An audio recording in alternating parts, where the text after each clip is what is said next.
it's 11 o'clock, so let's get started. Good morning to all of our viewers, followers, and friends. This is Latanja Timmons with From Soul Pieces to Soul Peace. I am privileged and honored that you have decided to join us this morning for our very first virtual seminar. For 4 years, we have been an organized organization hosting seminars throughout the Southwest United States.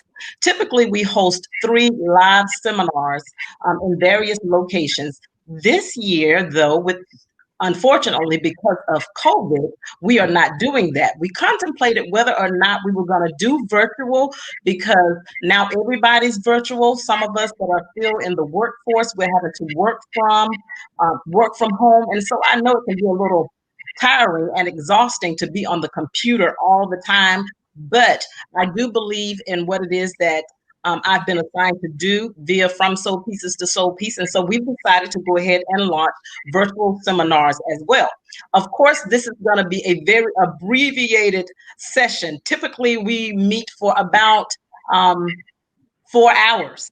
We have a panel of about 5 ladies, but because we are virtual and we don't want to wear you out, our plan is to be with you only 90 minutes this morning. But listen, our lineup is phenomenal. These ladies that have agreed to lend their services, their voices this morning are going to bless you and encourage you. So for those that are watching, if you would snap your fingers as opposed to clapping and welcome our panel. Our keynote speaker is Miss Mika Franklin, Mrs. Mika Franklin. She is an attorney and she is a law professor. I know she's going to bless us with her portion. In addition to that, we have Miss Emily Walden. Miss Emily, I met recently, and I had the privilege of actually having a discussion with her over the phone. Her testimony is mind-blowing. We hear about human trafficking and sex trafficking, and if you haven't experienced it or spoken with someone who has experienced it, it can probably go over your head. You just don't realize how real this issue is until you've spoken with someone who's experienced it.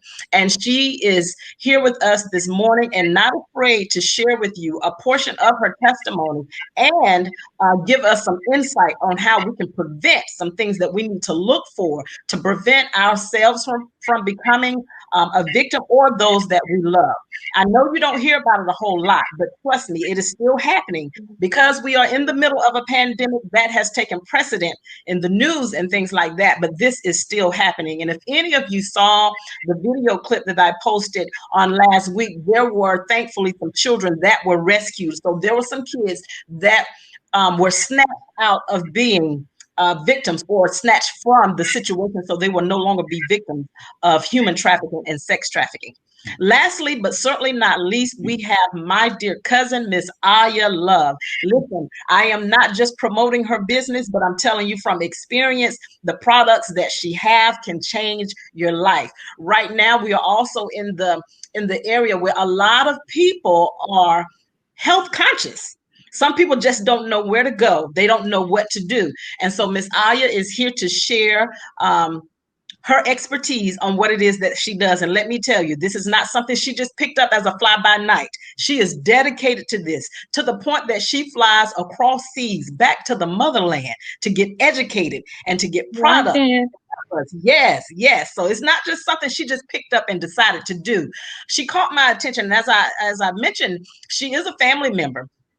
I know all of you can attest to this. Sometimes you go to family reunions, meetings, this, that, and the other, and you meet cousins that you've never seen before in your life. And that was the case with us. But when she stood up to speak, I was captivated just by something that she said. She doesn't even know what she said, but I was captivated from that moment. And so I've been reaching out to her since then, using her products that have made a difference in my body, some things that I have going on in my body, and they've made a difference in that. So without further ado, I just want to do a couple of disclaimers.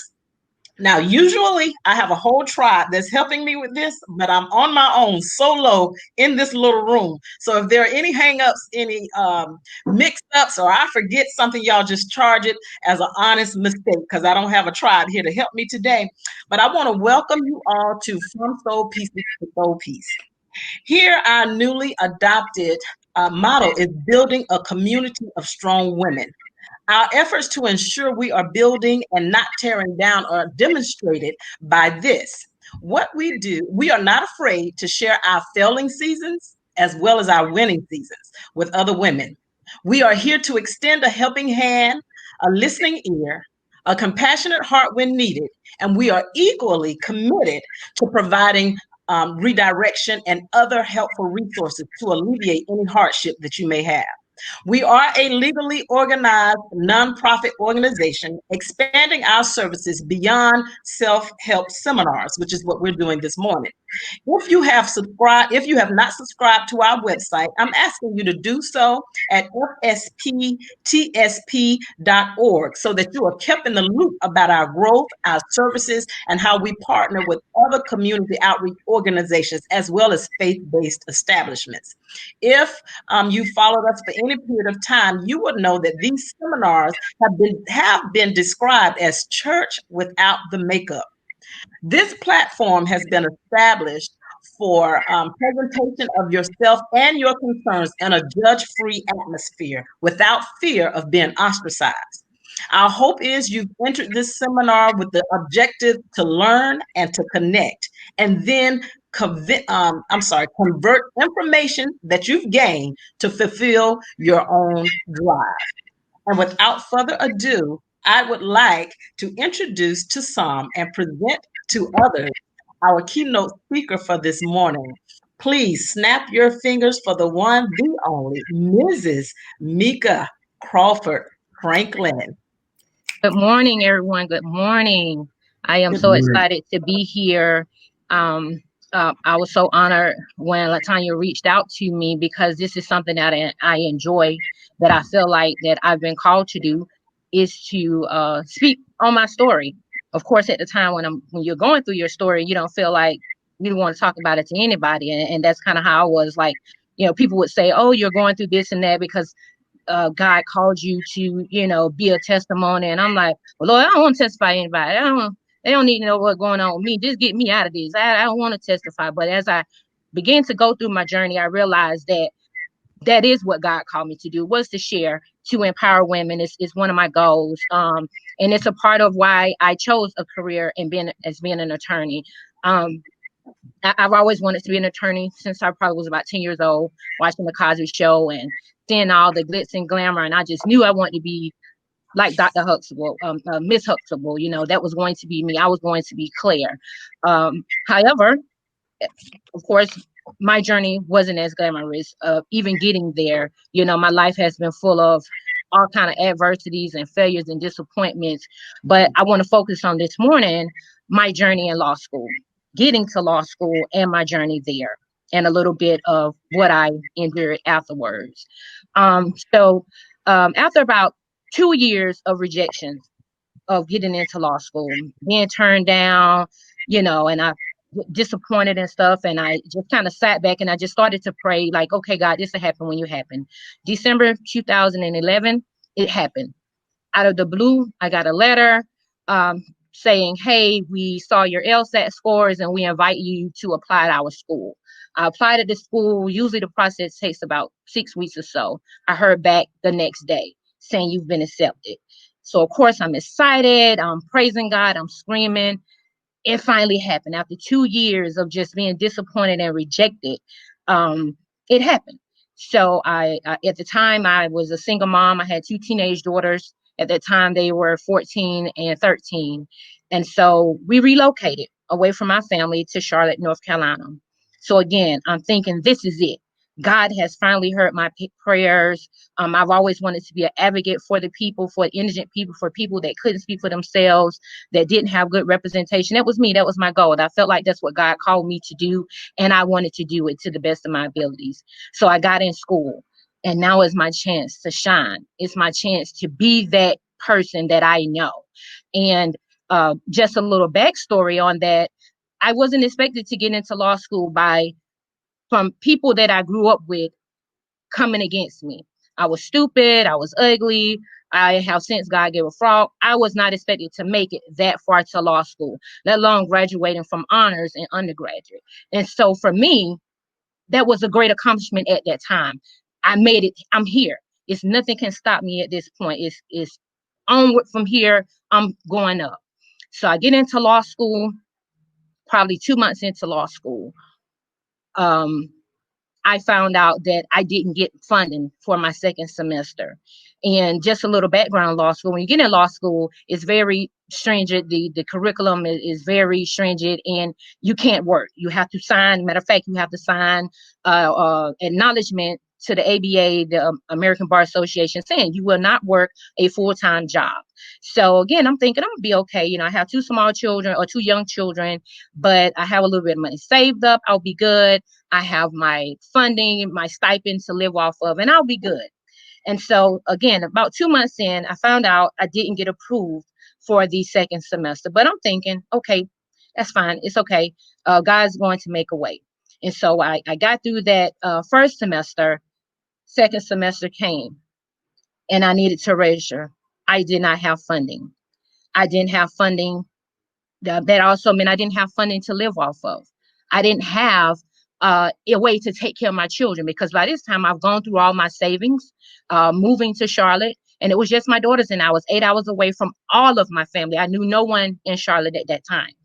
And so, again, I'm still believing God that this is going to happen.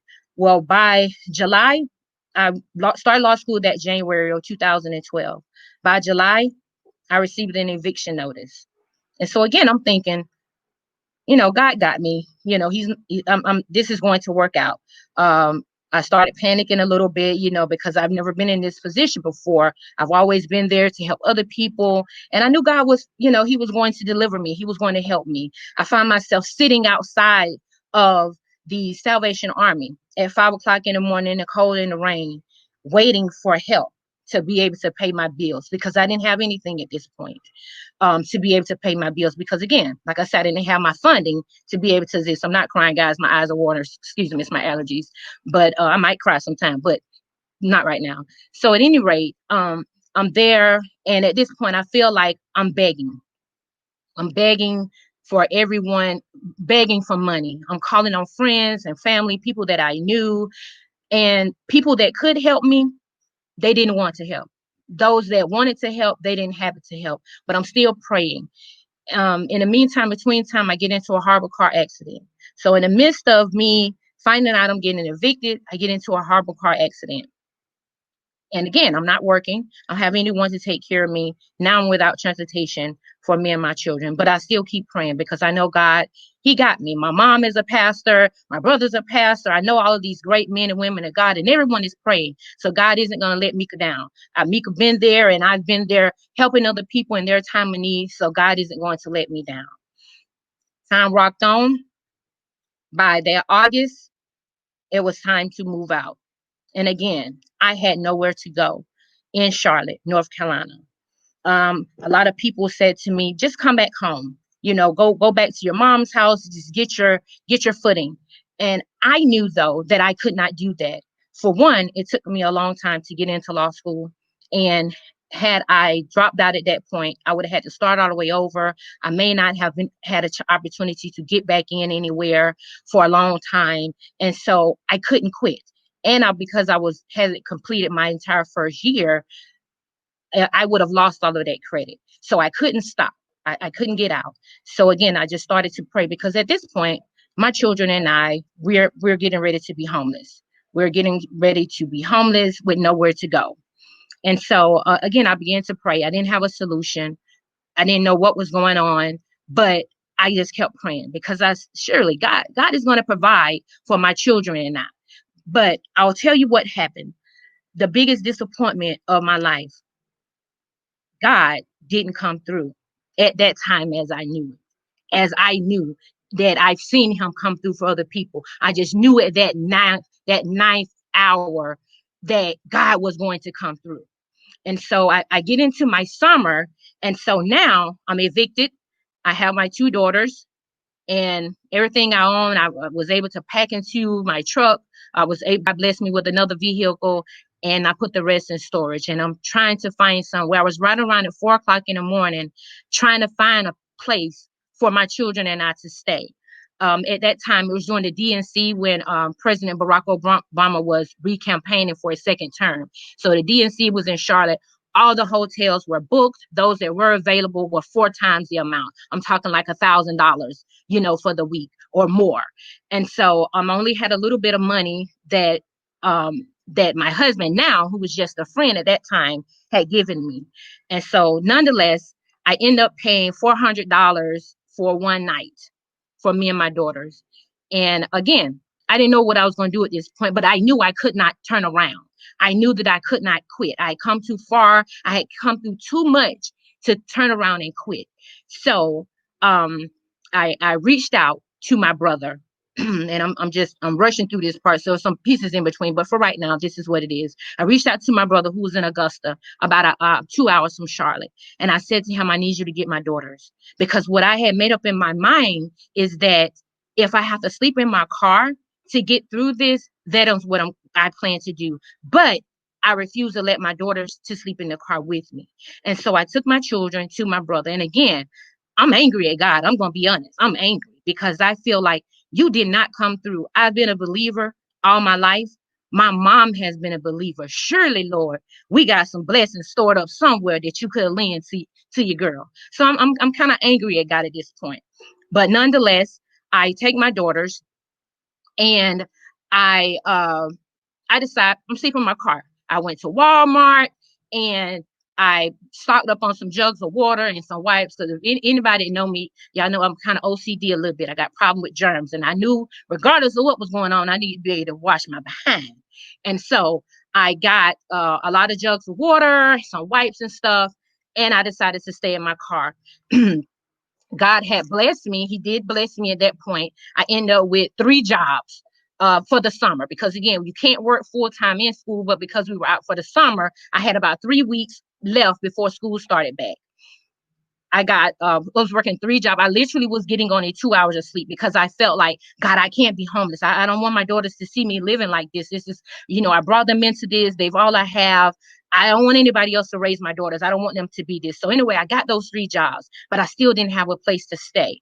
And so I made the decision. I was in my car and I wasn't going to tell anybody because I knew my family, they were going to say, come home, because they already had been saying, come home. You don't have to live like this. Don't do this. But I knew that I couldn't. So again, I was mad at God, but something still wouldn't let me stop saying, God, I need you. I didn't want to say it. I'd be like, God darn it, I'm praying again. But that was because that was in me. That's a part of my spirit that I tried to get away from because I was mad with God. But nonetheless, my sister found out, my oldest sister, one of my sisters found out that I was sleeping in the car, and she freaked out. And so she got together with a couple of more of my sisters and my brothers, and they paid for a hotel for a few nights. And again, that's only for a few nights. I don't know where I'm going to be after that. And because, again, at this time, the DNC is here and a lot is going on, the motels were expensive. So I ended up in a real seedy hotel, prostitutes and drugs. And my family didn't know that, so I didn't complain to them because they didn't have to do that. But I'm freaking out because, again, y'all, I'm kind of OCD and stuff going on and whatnot at this motel. But I still began to pray. I'm mad, but I'm praying. God, this can't be my life. As many people as I let stay with me, I know this is where I'm at, not where I'm at. But I still didn't give up. A couple of days later, I was looking, just kind of searching for places that I could go with my daughters. Because again, I got to get my babies. They've never been without me. I know I'm not going to survive this without my children, but I need somewhere safe. And so I found a lady that was running a shelter. And I just reached out to her. She said, well, I don't have anything, but I have a friend that may have something. And again, I'm at my lowest. I'm embarrassed that this is my life. Sleeping in my car. I'm living in a seedy hotel. Surely this isn't my story. I've blessed people my entire life. But nonetheless, I reached out to her and she said, you know what? I have a room available. I had someone move out. Usually the wait is 6 weeks, but I feel in my spirit that I need to give you this room. And so again, I was happy because at least I'm not going to be living in my car, and I could go and get my daughters. And so I went to this shelter. And on my way to the shelter, I was crying because I still felt like, God, this is my life. This is what you're doing to me. This is what you're allowing to happen to me. You allow me to come to hit this far only to be homeless. How am I going to get through school? It's stressful enough. Lord, why did you let me? And I heard God clear as day said, this journey, this story isn't about you. This is about the glory that other people are going to get from your story. And again, initially I'm thinking, they don't need to get no glory from my story, Lord. I just need you to get me out of this. I don't want to tell nobody about this. It's embarrassing. And again, he came back. This isn't about you, Mika. It's about the glory. And so when I got there, got to the homeless shelter, I walked in. God blessed it. Thank God. It was a home, but with other women and children going through the same thing. And I walked in, and again, I'm depressed, but it's a home, it's a pretty nice house. And what I realized is that I can go and get my daughters now. It's not ideal, but I can go through school. I can get through this process. Almost a day with them being there, and I don't even know why. One of the ladies came up and asked me, could I pray for her? And I'm like, pray. I'm saying to myself, honey, I don't even want to pray for myself. I don't even want to talk to God at this point no more, because I'm in the homeless shelter with the rest of y'all. And again, I was upset. God was allowing me to have my little tantrum. He didn't strike me down. Thank you, Lord, for sparing me. But nonetheless, I began to pray with her. The next thing I know, other women was coming. Hey, can you pray for me? Can you pray for me? I heard you praying for such and such, and can you pray for me?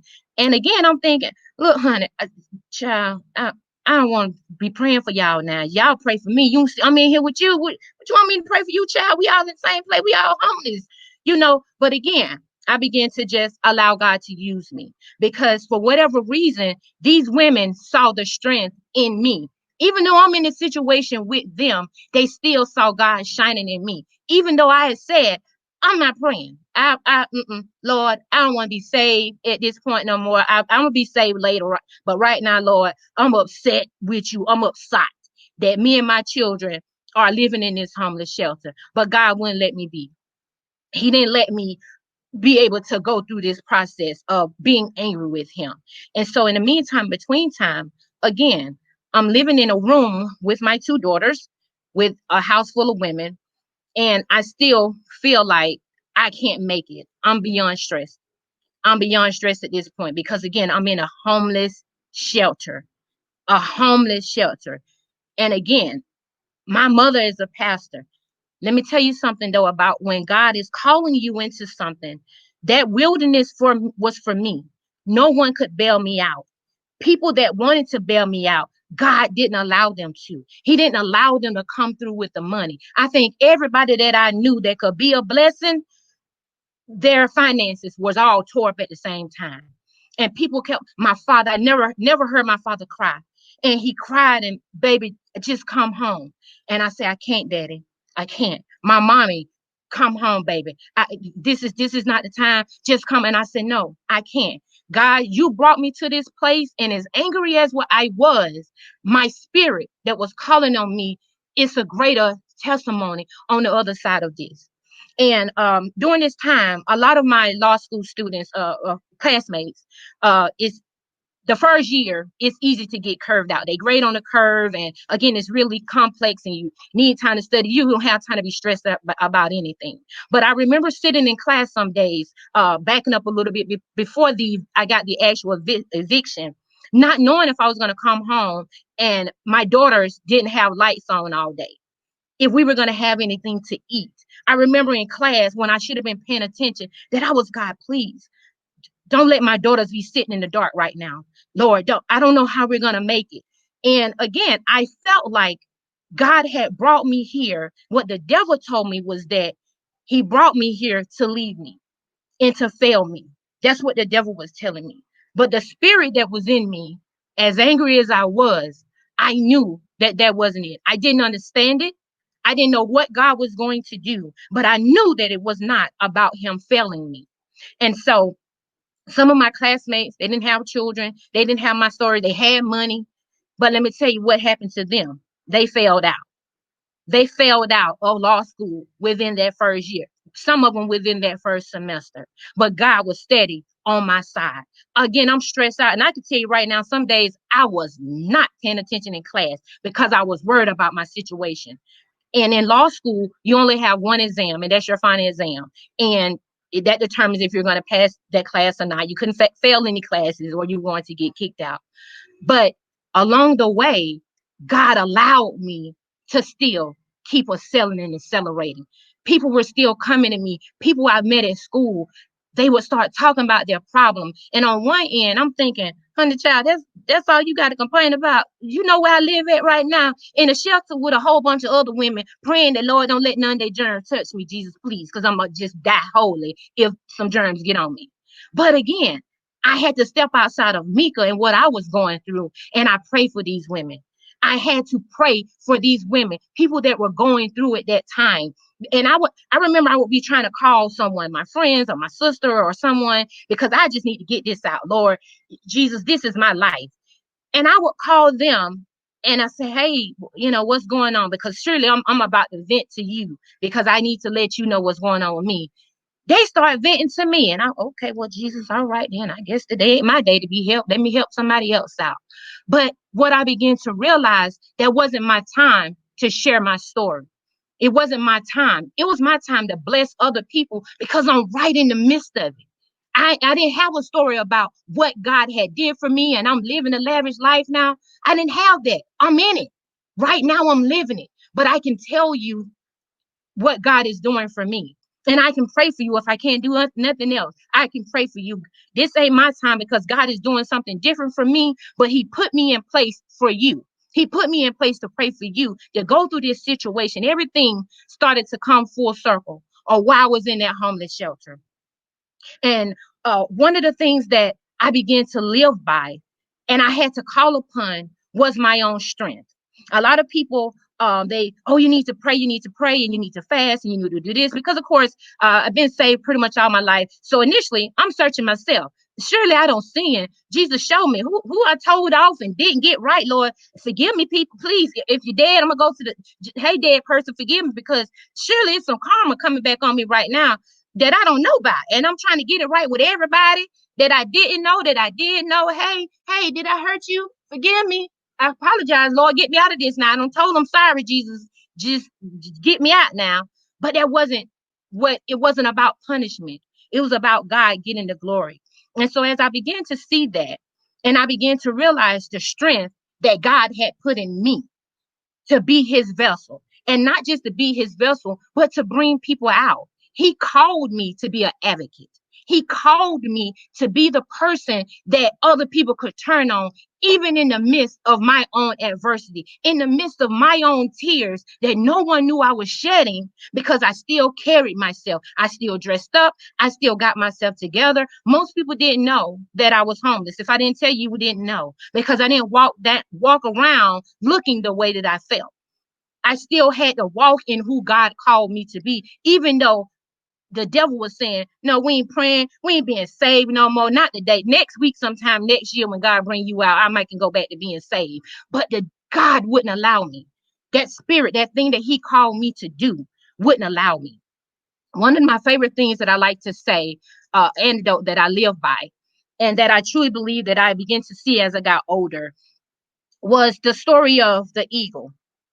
An eagle is, out of all the birds, an eagle is one we know they're the most powerful bird that's out there. And so, what an eagle does, though, in the midst of the storm, what the eagle does, all the other birds, they take shelter. They go find somewhere, barnyard. We need to hide under a tree, a cave, or something. We need to get out of this right here because we about to die. Wings gonna fail us. But the eagle, they trust in their wings, and what they do, they soar through the storm and sit above the clouds, and they wait. They wait for the storm to pass. Everybody else, all the other birds and barnyard chickens, dogs, all these cats, they hide because they can't handle all this him.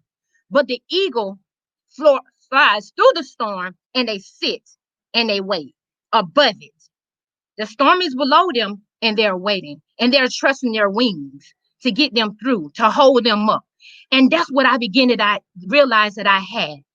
I'm an eagle. I'm flying above this situation where I'm at right now, and I'm waiting.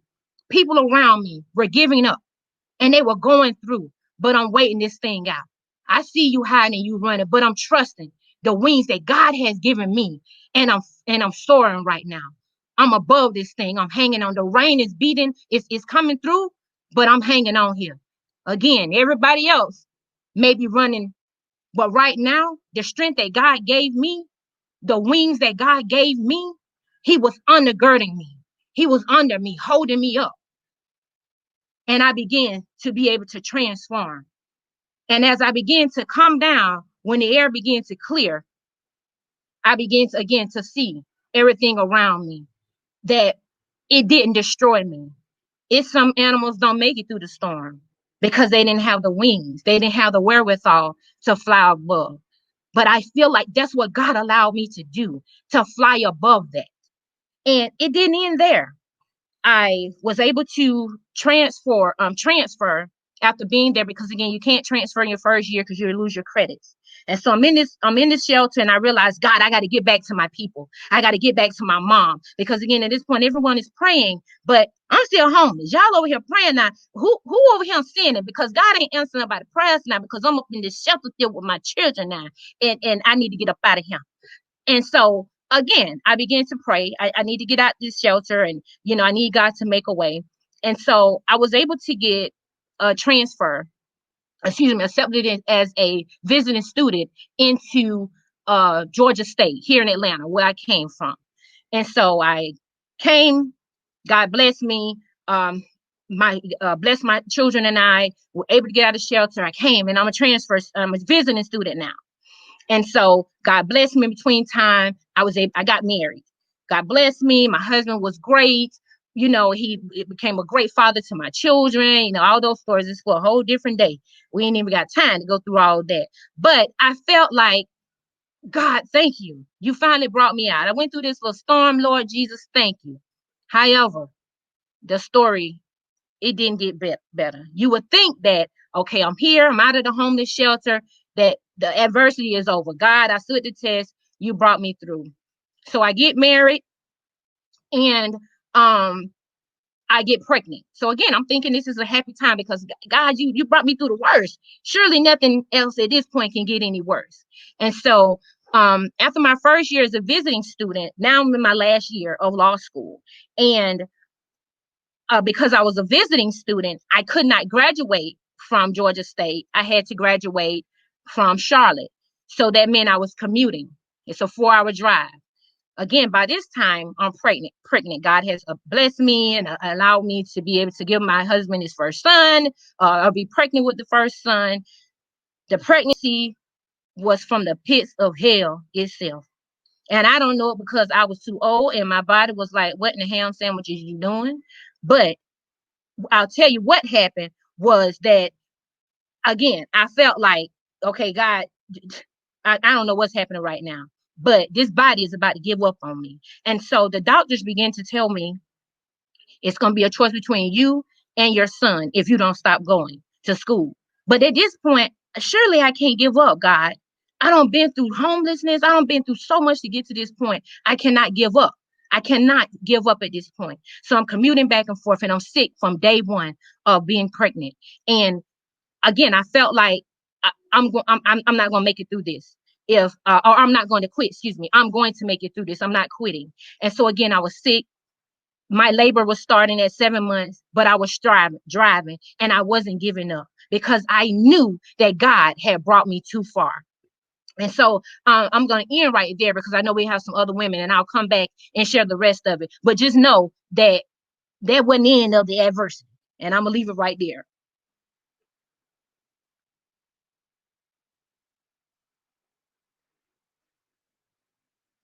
I can't hear you, Latanya.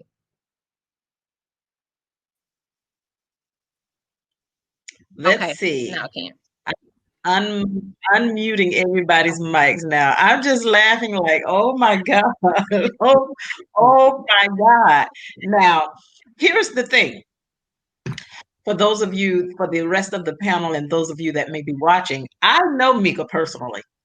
Her mother, who's the pastor that she was referring to, that was my apostle for many years until I moved away from Dothan, even for a little bit after I moved away from Dothan until I established a church home here. But I knew you were in law school and I knew about you being in Charlotte, but I had no idea that you endured all of that. And so, for the fact that you were sharing what you shared, I know I trust God when God lays someone on my heart about these things. I trust His inclination on who to reach for or who to reach out to. And I'm telling you, you are definitely portraying strength on display. I can only imagine, the thoughts of some of the ladies that are listening, and even my own when I was listening to you, thinking like, you know what, that first year after the eviction notice, I'd have been out. I'm sorry. I'll have to do this some other time. And one of my own stories is I somewhat went through something similar because I've shared with some ladies before that I was in a homeless shelter myself here in Tampa, being new to this area. And I know I was trying to pursue nursing school. And one of my son's father said to me, you need to just stop until the children graduate. Like, this kid is just in kindergarten. I'm trying to make a difference right now for my kids. I can't afford to wait for them to graduate. And so I really appreciate the fact that you have been very transparent with that. One thing that I've gotten out of that is how you have to quickly adapt.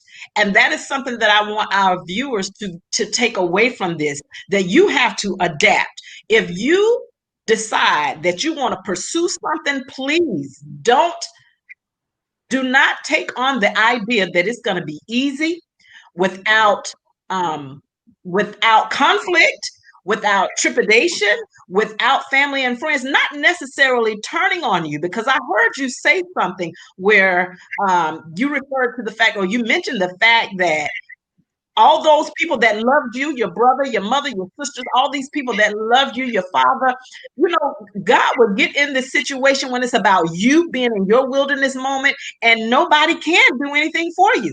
I learned, as opposed to getting angry with these people, that it had nothing to do with them. All you can do is ask. If there's a no, there's nothing you can do about it. Because these people love you, these people care for you. So if they could, they would. But there are times, when God will put our backs up against the wall. And my current pastor says, when your back is up against the wall, God will move the wall. But there are some times that He will not. He needs us to be completely reliant on Him to do what it is that we need. And again, one thing that I really want our viewers to take away from this is adaptation. Be willing to adapt. Be willing to adapt. Even your mindset has to adapt to the situation that you're in so you can think clearly.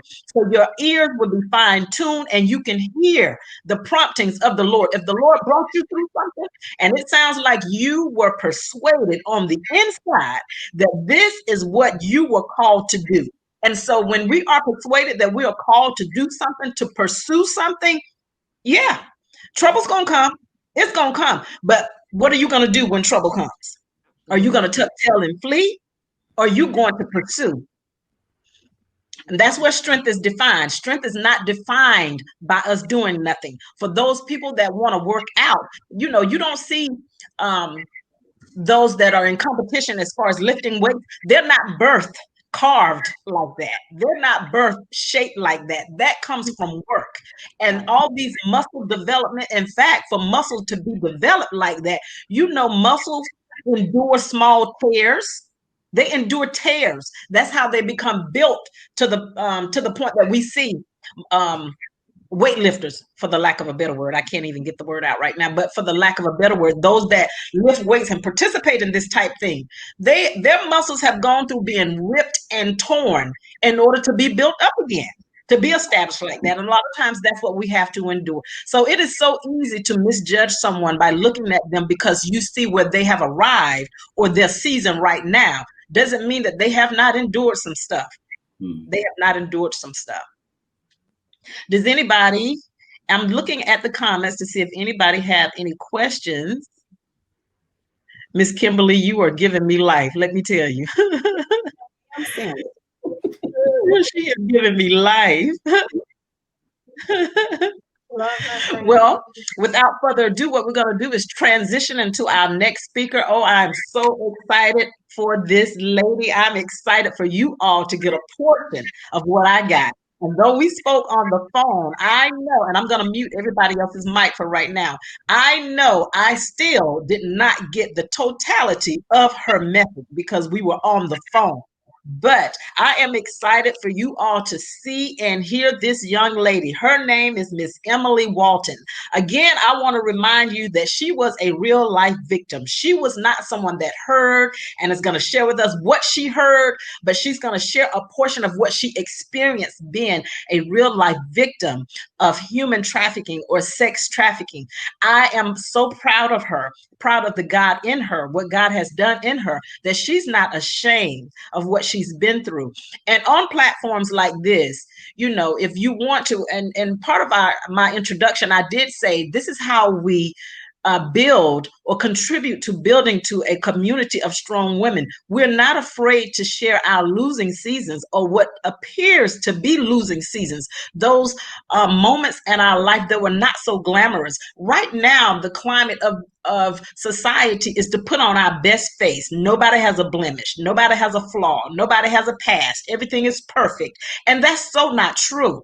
And I thank God for transitioning me to the point where I don't care about sharing what it was that I went through because I went through it. That's the good thing about it. And this lady is about to share with us some of the things that she went through. And if it had not been for the Lord on her side, she wouldn't be here with us today to share how God not only took her through it, but brought her out. And look at how beautiful she is right now. You would never be able to tell that this lady was a victim of sexual trafficking. Without further ado, please welcome Miss Emily Walden. Hey y'all, I'm Emily Walden, and I'm going to start by sharing my testimony just before I give you some advice on staying safe. Sorry, my foster cat's trying to join us up here. So I grew up in church. I went to church. I went to but I didn't have a relationship with God. I'll say that.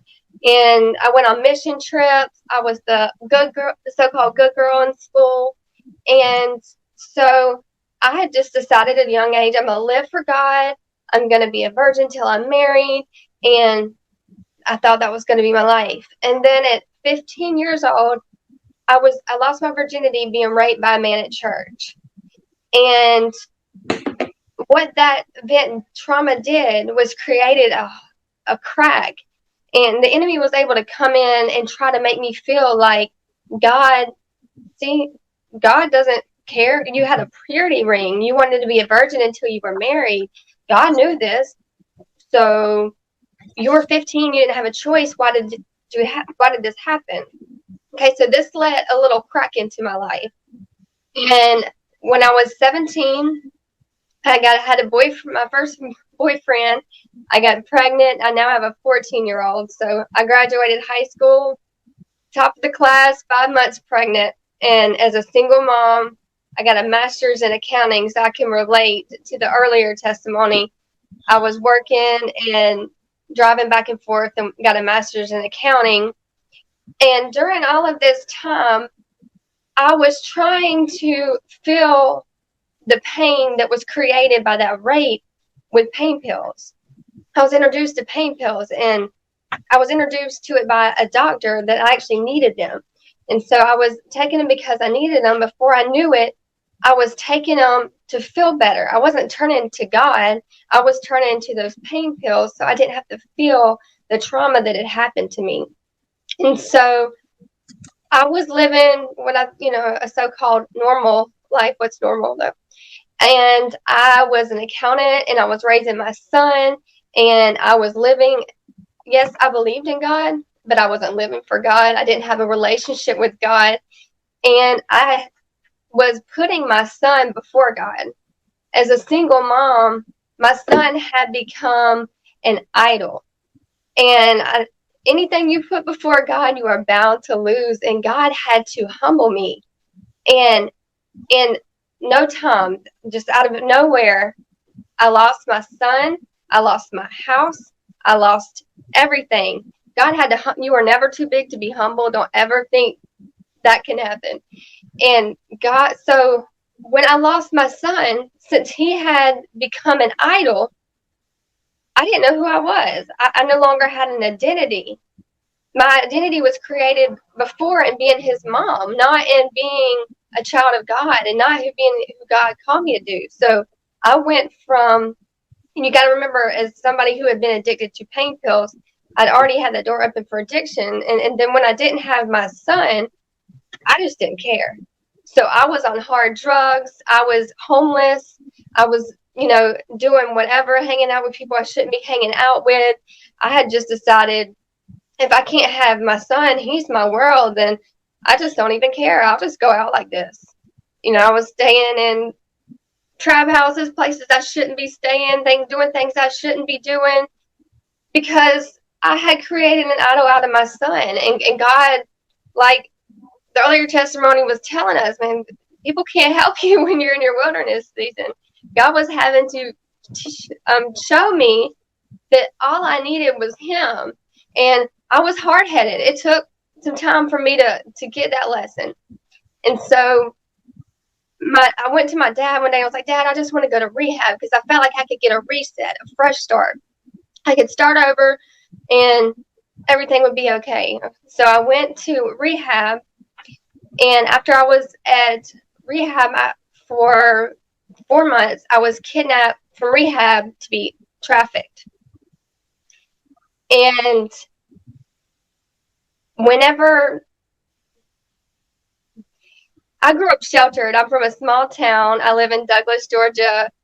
And I'd heard of sex trafficking, but like she said at the beginning, until you talk to a survivor or you've seen it, it just goes right over your head.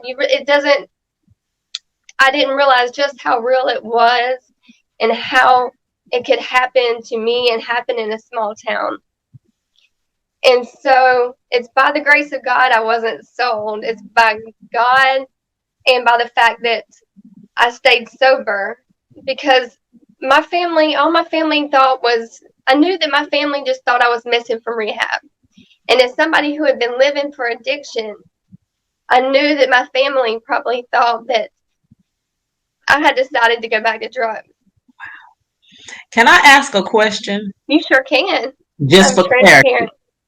You were in rehab and you were kidnapped from rehab. Yes. And taken to and introduced to sexual or human trafficking from rehab. Wow. Can you briefly explain how that happened? So if you think about it, how easy that fits the MO of these people who are doing these things. Okay, a lot of people who are in rehab, and my dad had helped me get into a 6-month program. So a lot of people who are in a long-term program like that, they don't really want to be sober. A court has mandated them to be there. They're trying to get out of charges. Family has said you have to go. These people don't really want to be sober.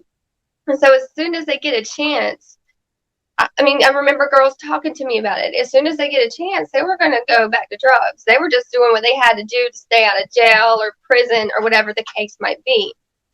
And so you look like an easy target, because if they can take you and get you back on drugs, then they have you where they need you to sell you. But I knew, and I remember I was just like the earlier testimony, saying, God, really? What did I do? Please tell me, where did I mess up along the way? Is there something I don't remember? Did I hurt somebody in my sleep? What do I need to get forgiveness from? You took my baby. You took my freedom. I was homeless. What did I do, God? But it wasn't until I was in that situation with nobody but God that I really was able to call on him and find the strength of the Lord. It wasn't until I was at the point where God had to be my everything.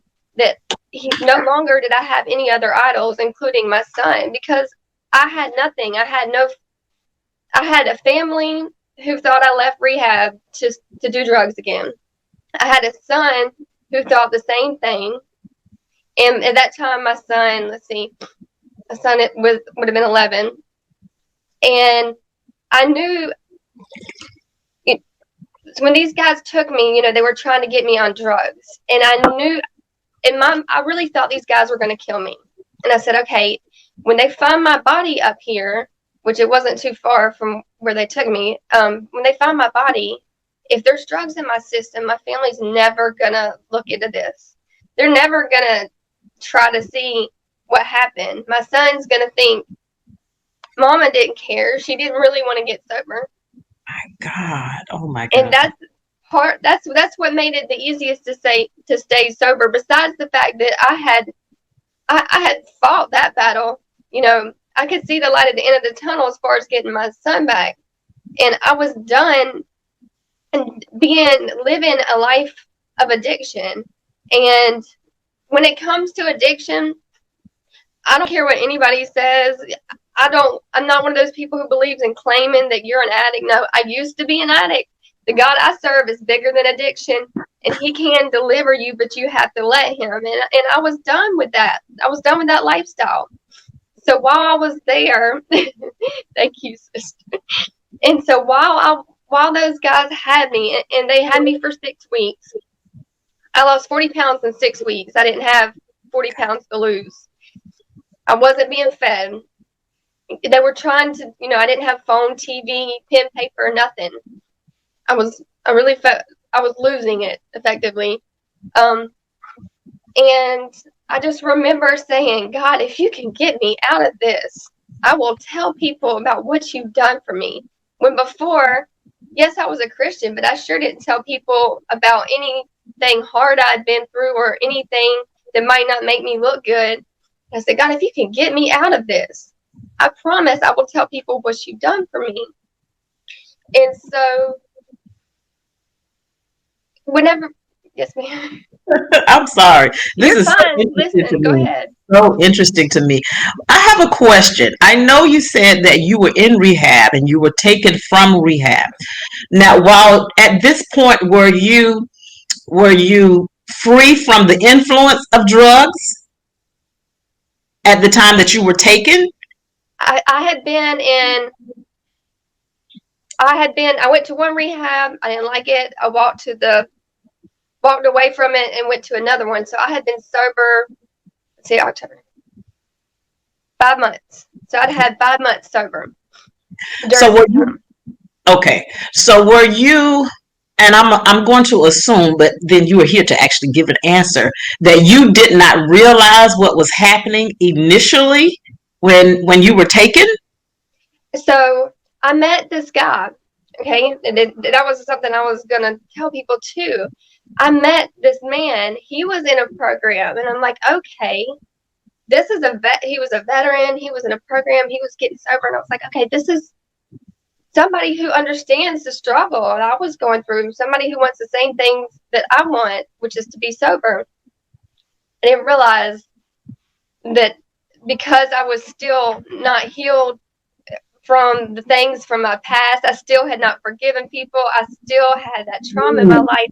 I was the perfect prey, so to speak, for somebody who, because I didn't, my self-confidence was like I was hurt. I was broken.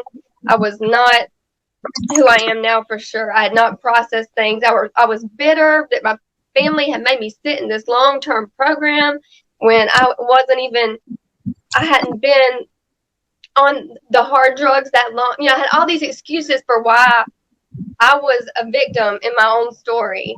And so I was creating the perfect situation for somebody to come in and feed me some compliments and get close to me and make me think that he was a boyfriend, make me think that this was a great guy. And then he talked me into switching rehabs. He was like, this one, you're being manipulated. There's another one up here. We'll just go. Don't tell your family because they don't really have your best interest at heart anyway. And he was able to convince me, okay, yeah, you're right. They really don't care about me. They left me up here, this long-term program. So I'll go with you. And so when I went with him to go to the new place, he said, can we stop by my apartment on the way? And I was like, sure. I got a little bit of taste of freedom. Sure, we can stop by, take a little break on the way. There was no apartment. And from that point, I was held for 6 weeks. And that's, yes, ma'am, you already know, Kimberly. And that's when they did everything they could to try to break my will to get me to turn back to drugs. And I remember looking at them one time saying, you can't take my salvation and you can't take my sobriety. Because I had decided that, yeah, they probably were going to kill me, but I was going to die sober and I was still going to go to heaven. And there was a girl out there who would make sure that I had food, and she would sneak me stuff, and she was good to me, and she didn't understand the scope of everything that was going on, but she would help me, and I helped her get sober. And God used her, and we kind of were able to help each other. But whenever I was found, I couldn't speak, and I couldn't speak for months. But whenever I was found, I went from the ER to the Rape Crisis Center, to a safe house up there for 2 weeks, and then to a safe house closer to where I live for 2 months. And I have a master's degree, but when they found me, I couldn't speak, and they didn't know if I'd be able to talk again. They didn't know if I had permanent brain damage for being starved and being dehydrated and all of those things. And so I remember being in that safe house, just crying out to God, saying, God, I couldn't get out the things that I was thinking. I couldn't tell people how I was feeling. All I knew that is I was overwhelmed. I didn't understand why God I couldn't see any good in this situation. I know Romans 8:28 says God works all things out for the good for those who love him. But I couldn't see it at that time. At that time, all I knew is, here I am homeless again. I went through this stuff. Once again, I was still living as a victim in my story. And it took, the safe house helped me find a house, and I got into school and started the process to get my master's in social work. But even after I got out of the safe house, for the first year and a half, I didn't really leave the house. I was a wreck. I didn't want people finding out anything. I didn't really talk about it. And it became my shame. And I was living in shame. I was scared of what people would think of me. I was dealing with so many different things, and it all tied back to unforgiveness. That root of unforgiveness of the guy who raped me at 15, unforgiveness of different things that happened in my life. It was actually easy to forgive the guy who had kidnapped me, because while he had me, I could see he wasn't the same person he was when I first met him, because he was on drugs. So I could see that. I could see that wasn't him. I knew that the enemy was using him to try to get to me. So I kept viewing him as sick. So it was easy for me to forgive a sick person. But I was having a harder time going back and forgiving some of my stuff from childhood. And unforgiveness will make you sick. It led me to depression. It led to anxiety. And I was a mess. And it was a process to get free. I had to trust God, and with a mentor and programs.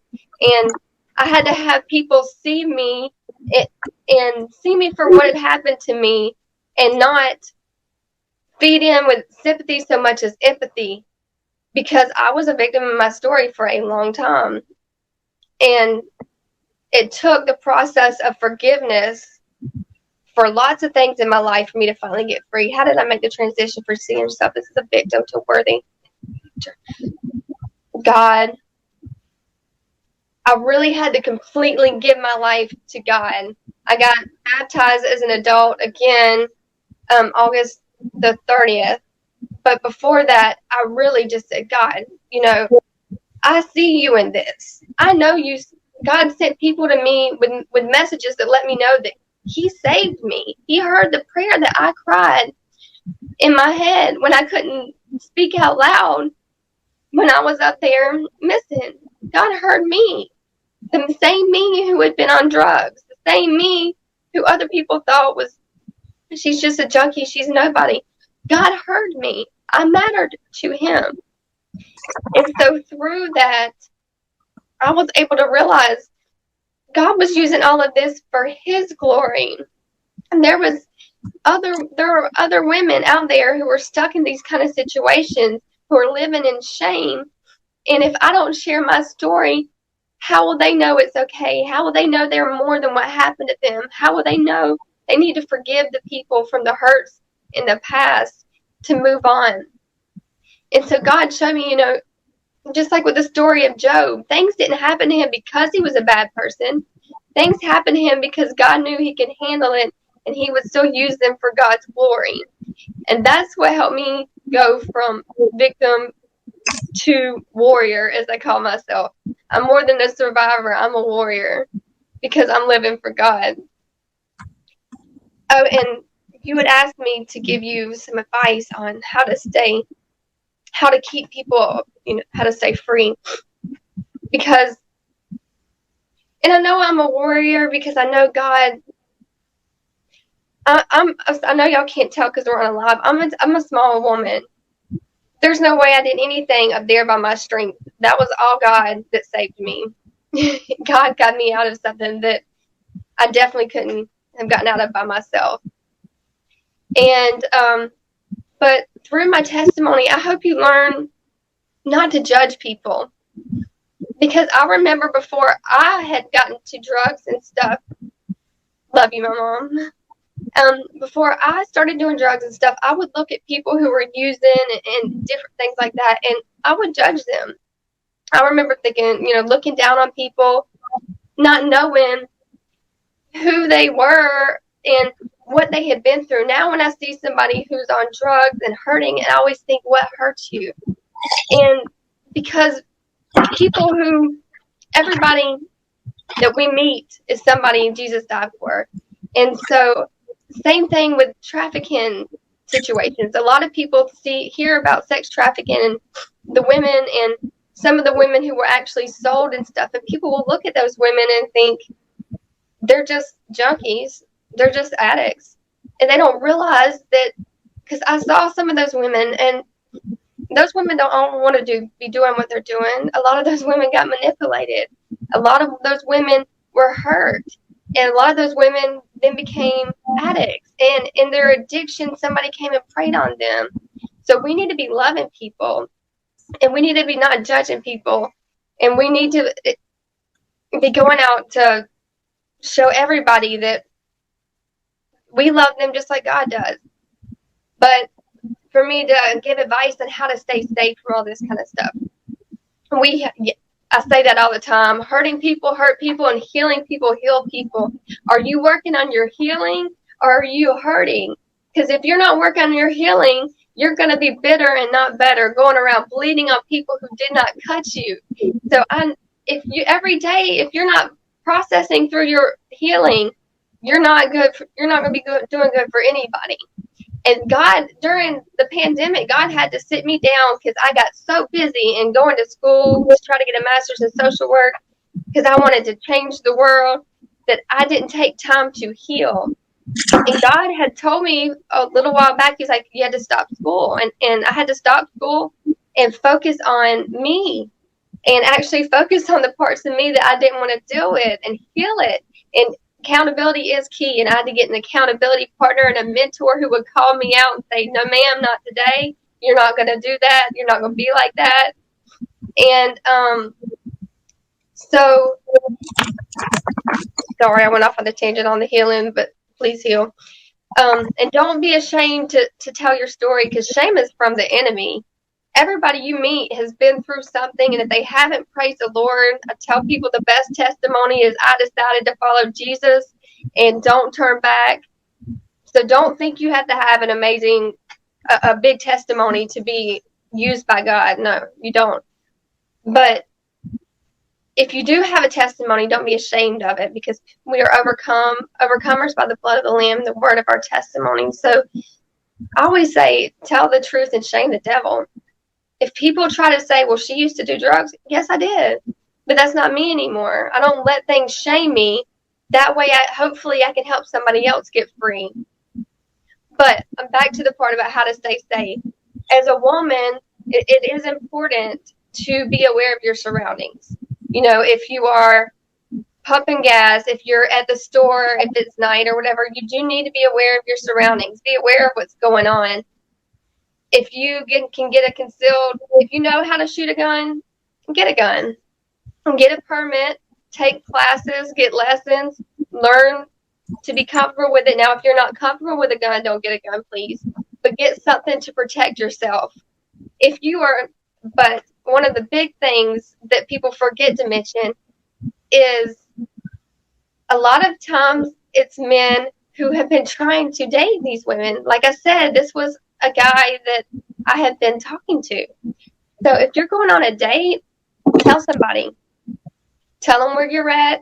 Tell them exactly where you're going. Turn on some location sharing. I have things on my phone where I can push power button and it sends out my location and pictures and to somebody in my phone. Make sure you tell somebody who he is, you know, the information on him, where you're going to be, what time to expect you, and make sure you call them when you get home safe. If not, have somebody that's going to come looking for you. It's important. Life 360, that's a good one too. Those are the main things, not only to watch your surroundings for strangers, but to watch out for people who present themselves as friends and relationships.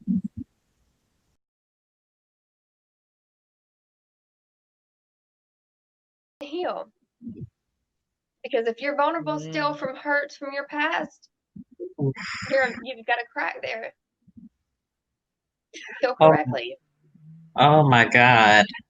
I could go on and on with questions for you. I couldn't type them fast enough. I was trying to write some things down, and Kimberly actually That's gave my good friend. I love my sister. Love you, I can Kimberly. say it is great to have a support system like that check on your presumably addict friends. That is absolutely right. Sometimes we'll discount people because of the season that they may currently be in. You know, everyone that's addicted didn't willfully walk into an addiction.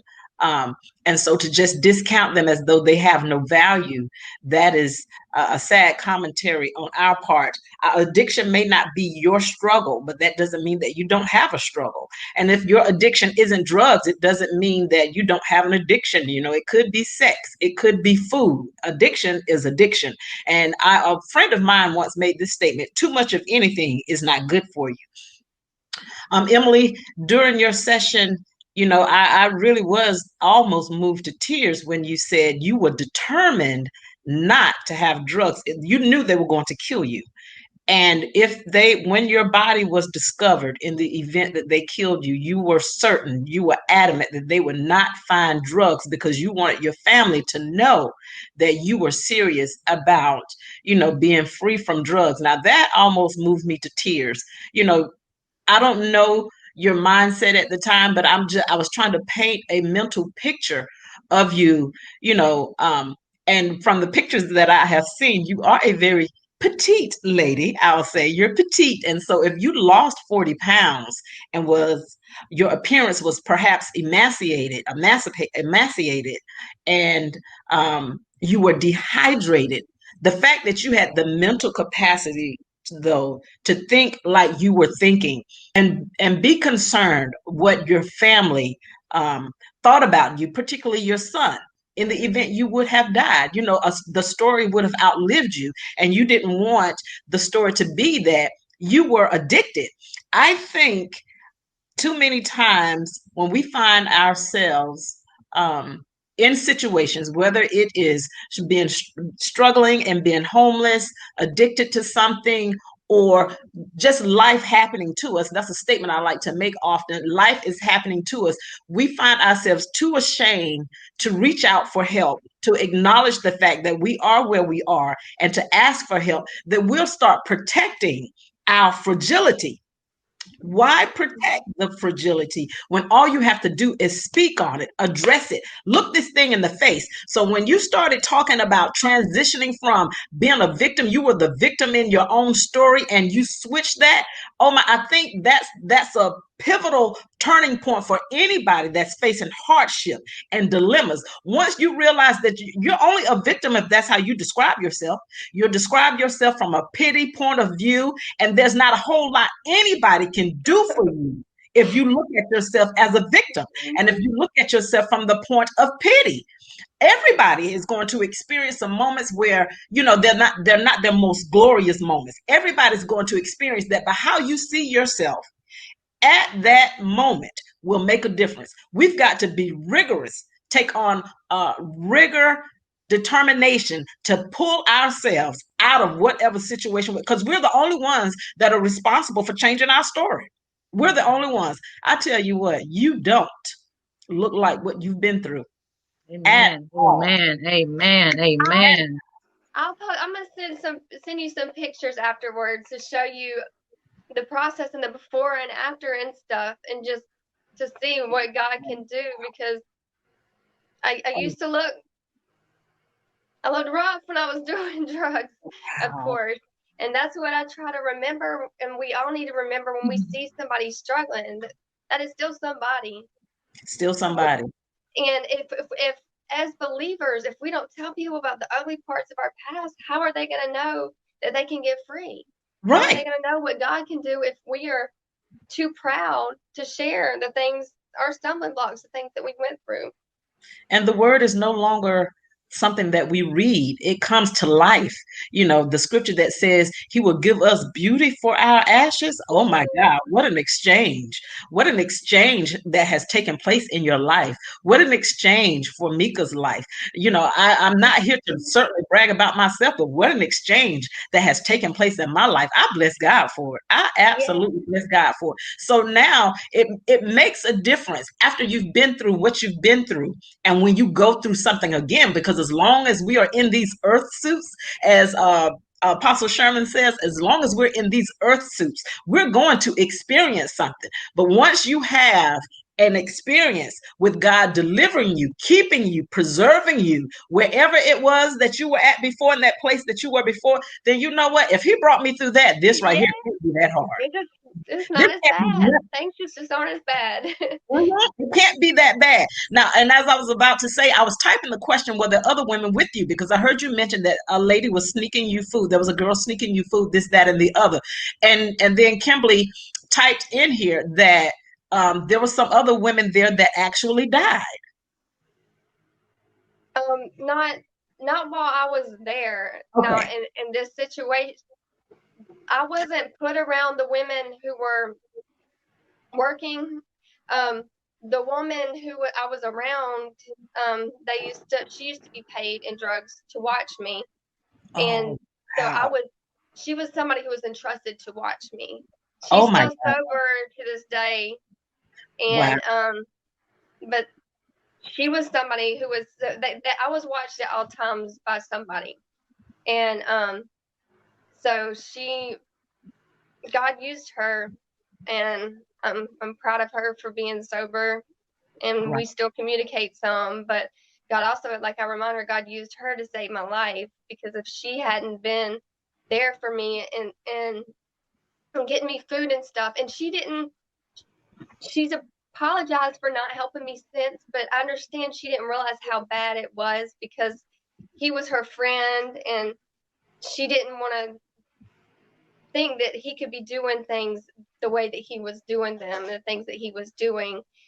But I'm just grateful that God used her to, show me kindness and mercy during this time. And I'm grateful that she's sober. Wow. God is good. He is all the time.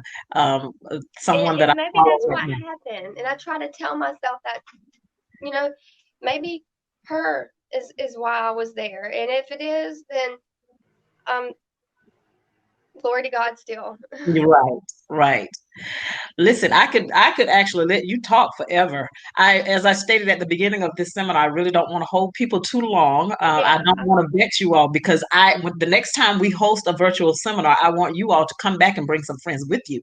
So, with that being said, for those of you that are watching, any of you that are watching right now or on the replay, if you are interested in hearing more of her story, she is on social media outlets as Emily Walden, at least on Facebook.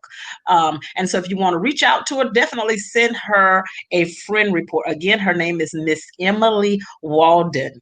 But without further ado, we're going to bring the attorney back and let her finish her session. And then from that, we're going to close out with the health guru herself, Miss Aya Love. I know she's sitting on ready to share some information with us about how to maintain these vessels that we live in. Listen, surgery won't fix everything, honey. You can get some surgery and have some fat sucked out here and there and placed here and there, but that does not mean that you are healthy. So she's got some information that is going to help us to get and stay healthy. And she will be coming up right after the attorney herself finishes out her session. Please welcome back Mrs. Mika Crawford Franklin. All right, all right. Oh, thank you, Emily. Thank you for sharing that. There's strength in all of our stories, and I believe that many of the things that I went through, I knew I wasn't expected to survive it because I wasn't even expected to be here.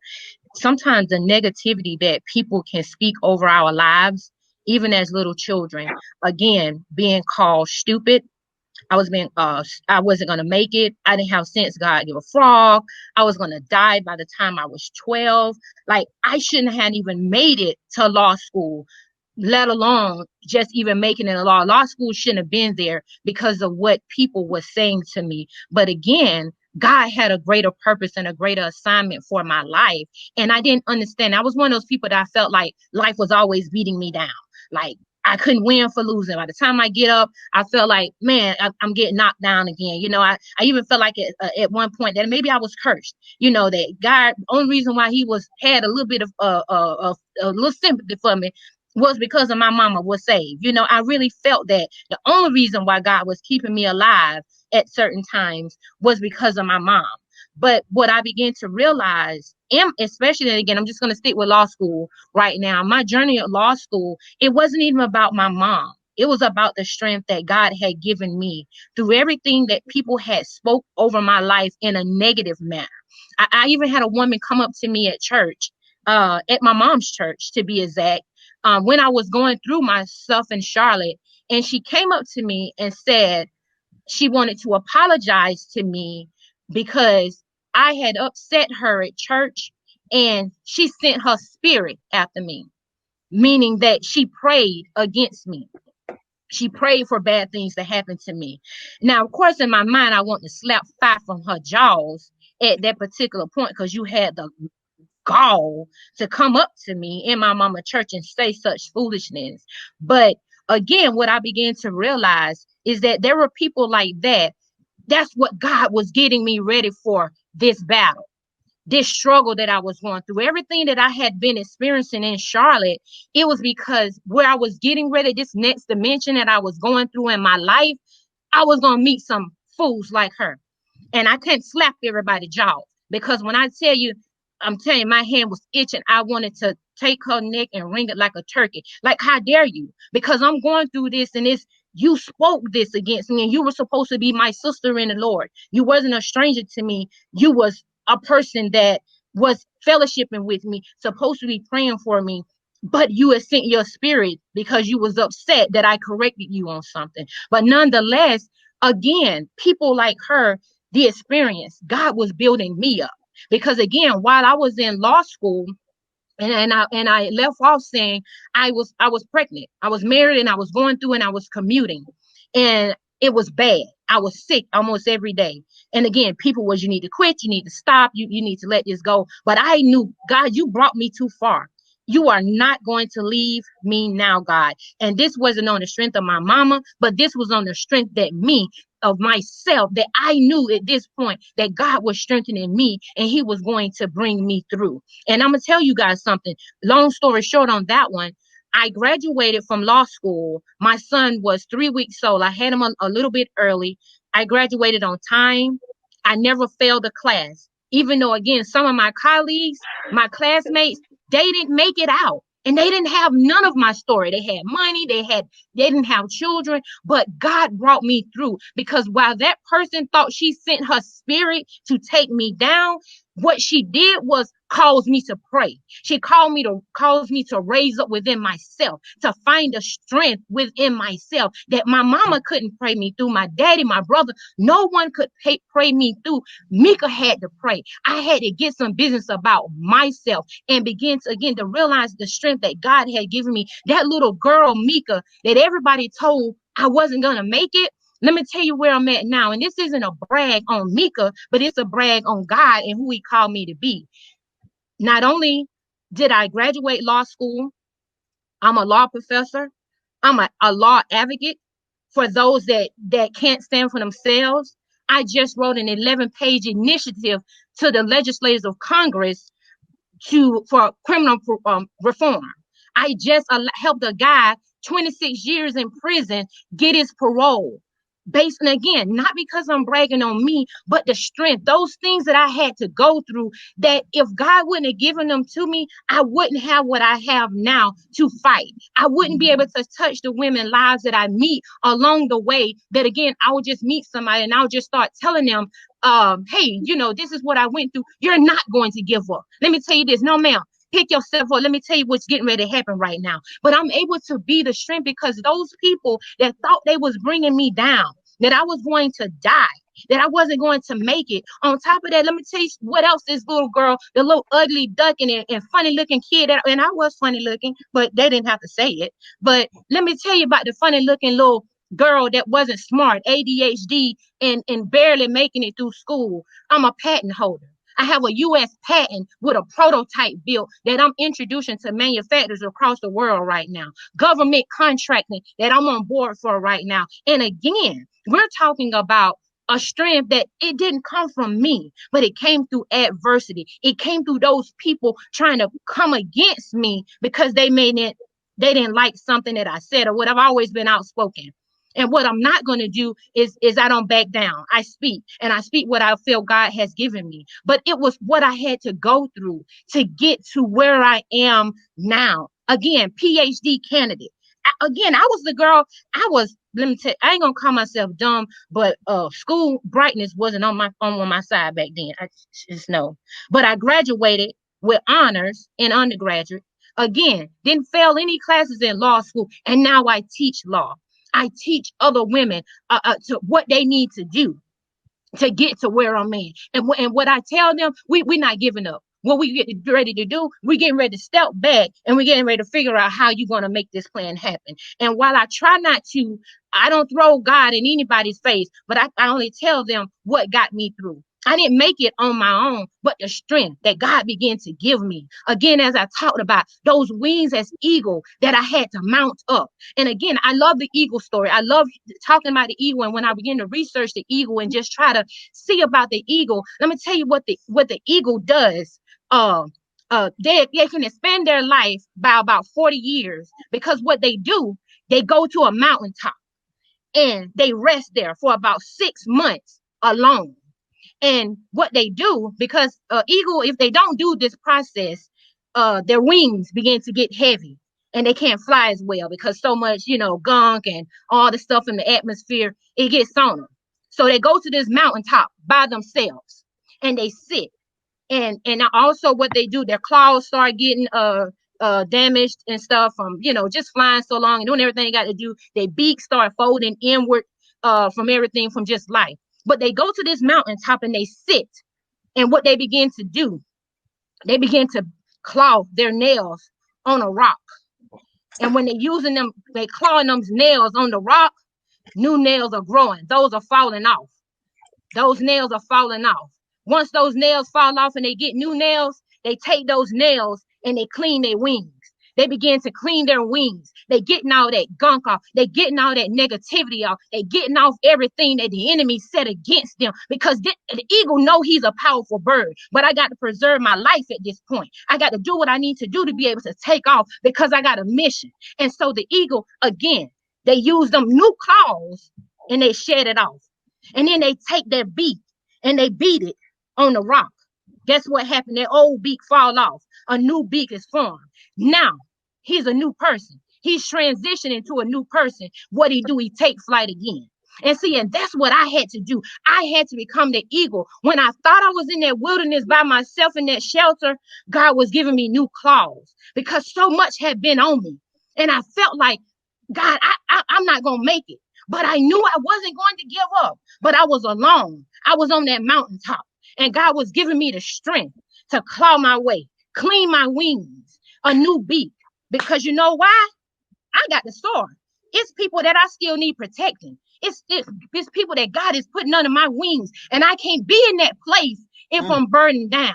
But I couldn't have got to that place of being by myself if I was always looking for a bailout. Because I always felt I'll live on the strength of my mom and my brother. As Emily said, I was saved.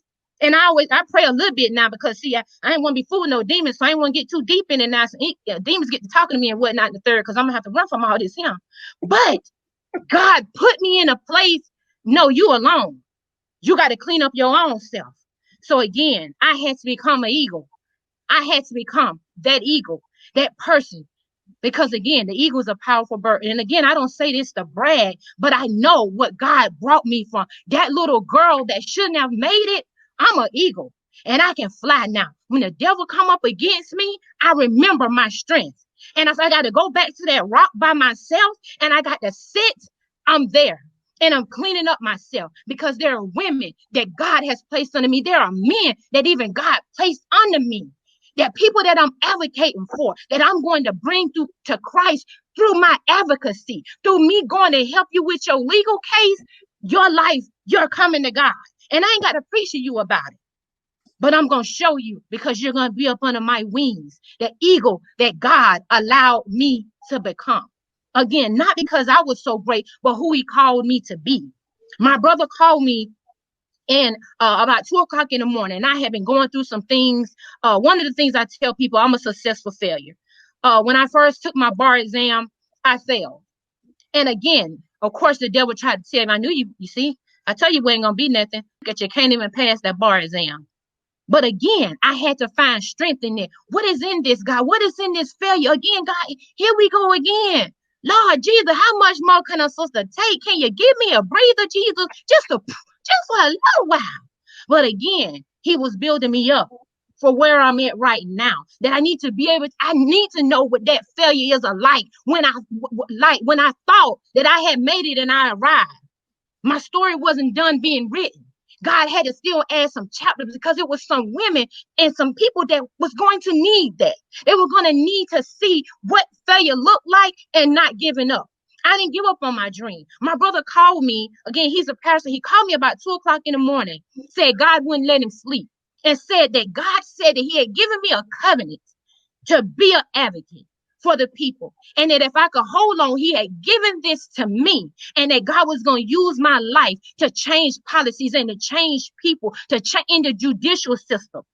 And it was going to be done in a godly way, that he was going to get his glory. So again, everything that I've been through, that I had to start putting it together, where I felt like, God, my life can never get together. I can't never get it together, because he needed to use me.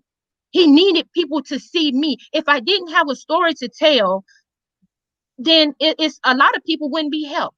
And some people that I help and I speak, I'm not even meaning to. I just may meet somebody, one of my students. I can't tell you the many times my students came up to me and said, Dr. Crawford Franklin, I was getting ready to quit.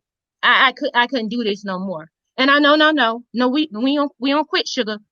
Come on back here. Let me show you how to do that. But I couldn't be the person that I am now without the story, without the struggle, without everything that God had to build me up through. The people that thought that they were setting my life up for failure, that I wasn't going to make it and going to be anything, all they did was giving me the internal strength. I didn't know it at the time, but God was girding me up. God was making it where I could stand in the face of adversity, that I could stand to be able to fight for other people. And again, I'm not a big preacher. I tell everybody I'm a televangelist. You can get good 10, 15 minutes about me and up out of there. I can't be standing up here talking too much and whatnot in the third. We sure ain't playing right no demons and stuff because they get to moving around and whatnot in the third. But I know that God called me to be a different person, to be able to bless other people and to be strengthened from my strength. And I tell people, I'll lend you my strength because I got it. God gave it to me. He gave me the know-how. And when I need to go again, I'm going to go to that mountaintop again and clean my wings because it's too many people that God has for me to help. And I believe that even the women of Emily, that God used that story. Again, the devil will make us think that we are to be ashamed, because I was ashamed of being in that shelter. I was ashamed of failing my bar exam, but I'm not now. Yeah, if you fail your bar exam and your point would be what? What else you got to say? Want me to tell you what else I done? You know what I'm saying? That's the person I had to become, that God allowed me to be through everything that I went through. When I felt like no one understand me, not even my mom, not my brother, no one understand this. Surely, God, you have cursed me. I got to be cursed, Lord Jesus, with all this here going on, because this right here ain't normal. This right here, Lord, am I Edomite? Am I Esau generation? What happened, Jesus? Let me be Jacob people, because Esau, them people are different kind of people. I don't want to be related to him. But again, I realize that I am a Jacob. That God changed my name. You know what I'm saying? So again, it's strength. And so I'm gonna end there, because I get to going on and on about this thing, because God has been a blessing to me, and He has been my strength to be a blessing to other women and other men, even some men, that I've met men that say, I was gonna give up, sis. I was done with this. But no, you're not giving up. God allowed you to meet me. You're not giving up. We don't do that. We're gonna find a way. You getting ready to fly with me, honey. We getting ready to soar above this cloud, and I'm gonna help you. So that's me, and that's my story, and I stand again with God. Oh my God, Mika. Oh Lord. Listen, I could not write fast enough. This is the only downside to this virtual seminar, is that I don't have my tribe with me to manage things so I can write. I can't write and then type and talk, because I like to be engaged in the seminar myself. But listen, you ladies, oh my God.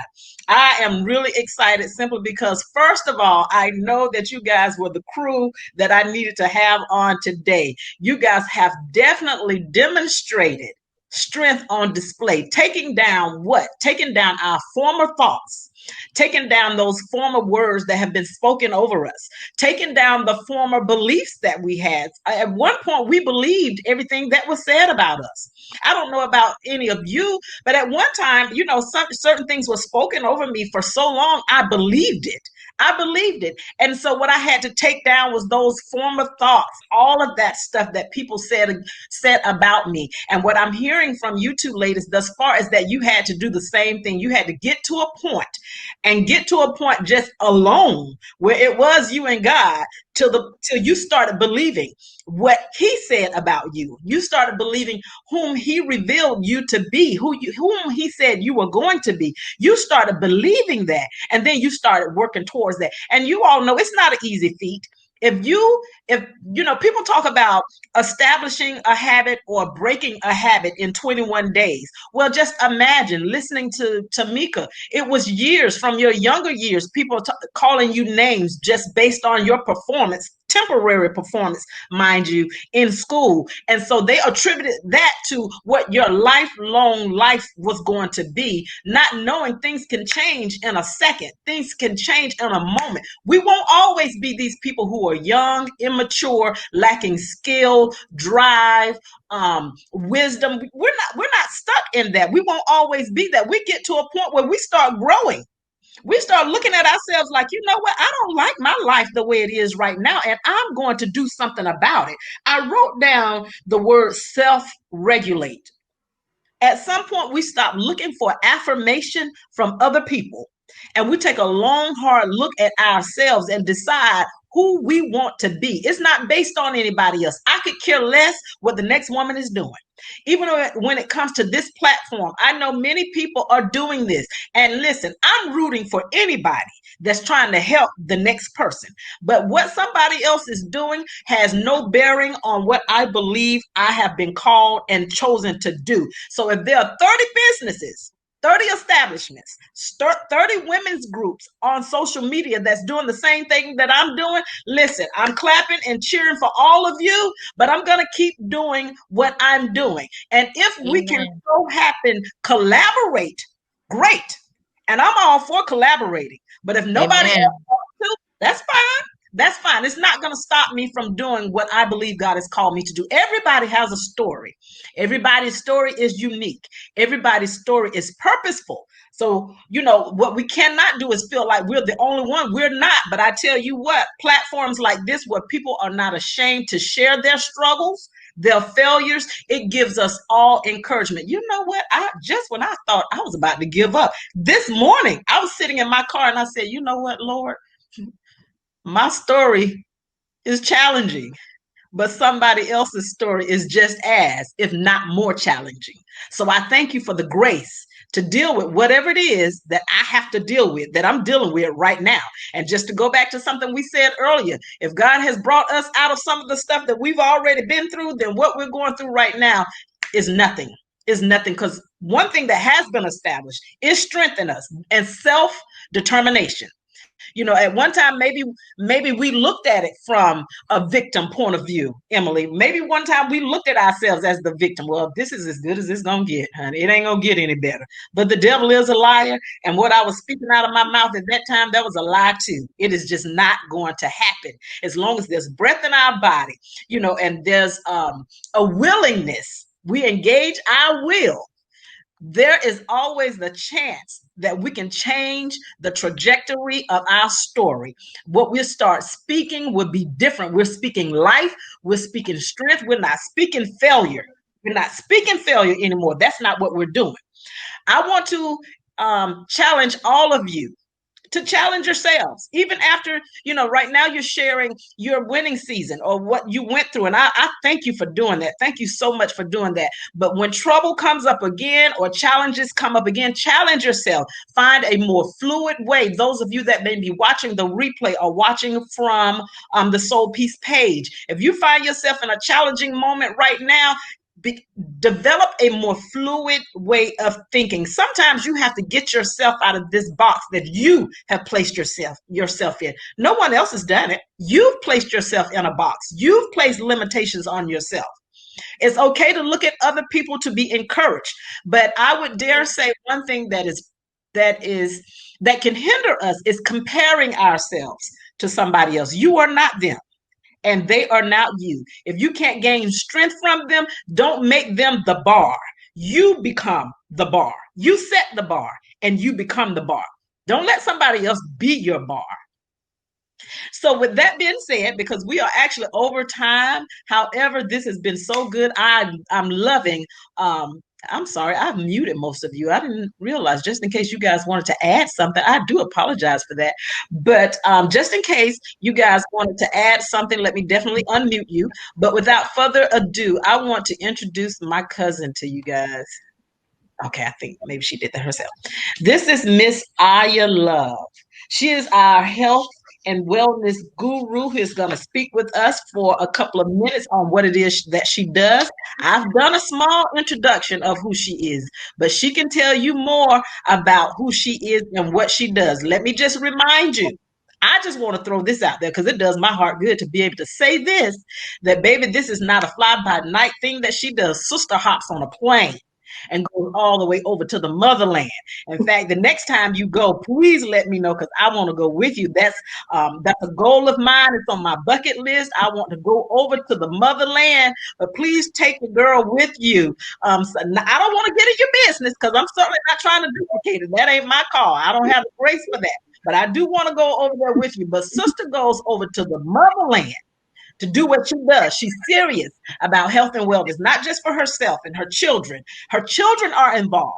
She's got children, young children, who get in the kitchen and prepare healthy meals. So don't tell me, kids, I'll try and do it, but my kids are not going to like that. Oh, they will.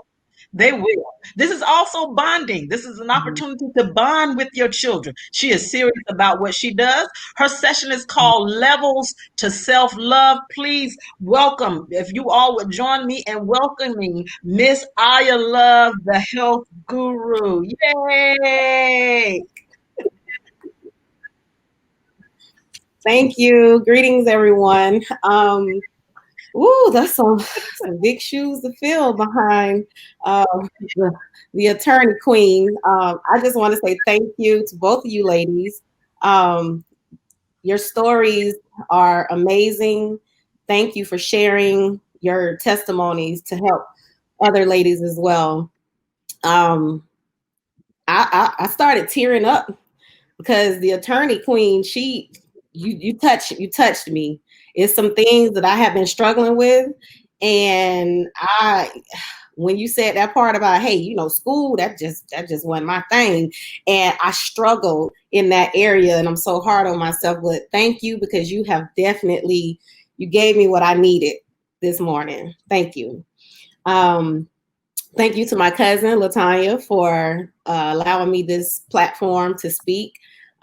So I appreciate you. Thank you. Thank you. I had no idea that I was going to speak at that family reunion that day. I felt like I was ambushed by my auntie, but, so I was nervous, and I got up there and I spoke, and I knew I had to say things that people just didn't want to hear, but I knew I had to plant the seeds, because if I'm not, a lot of times you don't want to step on people's toes, but you know that you'll be doing them a disservice, an injustice, by not speaking. So I have to make the tough decision to say, am I gonna speak my truth and be light? I mean, speak my truth and, fear that these people are gonna not like me or walk like. A lot of people just leave from around me because they see me coming and they're like, oh gosh, here she comes. So I started kind of sinking a little and trying to keep my mouth shut and not making anybody feel less than because of the life they live or the foods they choose to eat. But again, I have to live my purpose-filled life and know that I did my part to teach others what they're supposed to. It's the lack of knowledge why our people perish. People, period. So, as my cousin stated, I'm Aya Love Naturals, Health and Wellness. Aya are initials for Aziza Ya Ashanti. It's a rebirth name that I chose in 2016 when my journey began to excel. So I am a clinical herbalist. I studied under a local herbalist here in Jacksonville. I am also a birth therapist, which is a doula. I assist in childbirth that's emotional support for women and informational support as well. I am also I consider myself to be a health coach, health and wellness consultant. I have a 22-year-old daughter and she acts 19, but she's actually 10 years old. So I have a 10-year-old daughter, and I am the only girl and the oldest of my mother. So, all right. I'm sorry. I'm a little nervous. Y'all bear with me. You got this. My journey. All right. Thank you. My journey began in 2013. I felt like I just needed to cleanse my body. You ever eat something and just start feeling nauseous, or you start thinking about food and you just start feeling nauseous? So I wanted to cleanse my body. I knew nothing about how to cleanse my body. I'd heard about detoxing, but all the things I heard about detoxing were so harsh on the body and just didn't seem like anything I wanted to go through. I didn't want to be sick in the process of trying to heal myself. So I'm also a retired barber. I was in the hair industry for 20 plus years. in the barbershop for 15 years, the only female with a bunch of men. So I was in the barbershop, and I just was talking to some of the guys, and at that time, one of the fellas, they're in the Muslim community, and he said, you know, you should detox. And I'm like, not into trying to take all that stuff. And he said, no, you can. It was the teachings of the Honorable Elijah Muhammad. So I was like, okay, why not? Let me, tell me about it. So I got a book called How to Eat to Live by the Honorable Elijah Muhammad. I read the book. It was a small read. And that's when I learned that a lot of things that we put in our bodies are just not meant for our body to, it's like putting foreign objects in it, and the body can't break it down. The body can't process it. So it causes all these issues. And at that time, I was dealing with chronic asthma since I was 12 years old. I was dealing with allergies, so much I used to rub my nose and my eyes. I would have black marks everywhere, scabs on my nose, because I was always making all this noise, and my throat and ears were itching. Had no idea it was the foods that I was putting in my body causing it. I thought it was the pollen, and you have allergy season. So after reading the book, the barber brother told me, detoxing naturally, you're going to just eat one meal a day. And the rest of the time you have water. And that one meal a day should be between 4 and 6. So I was like, oh, you crazy. I'm going to die. I'm going to fall out and die. And so he said, you're going to eat fish, fresh wild caught fish, and vegetables and fruit. So I was like, okay, I'm gonna give it a try, because at that point I needed to change inside of my body. So I did it. It was supposed to only be for 30 days. I did it for 4 months because I felt so good. The first day was it was okay. Second day, third day, I was like, I'm not gonna make it.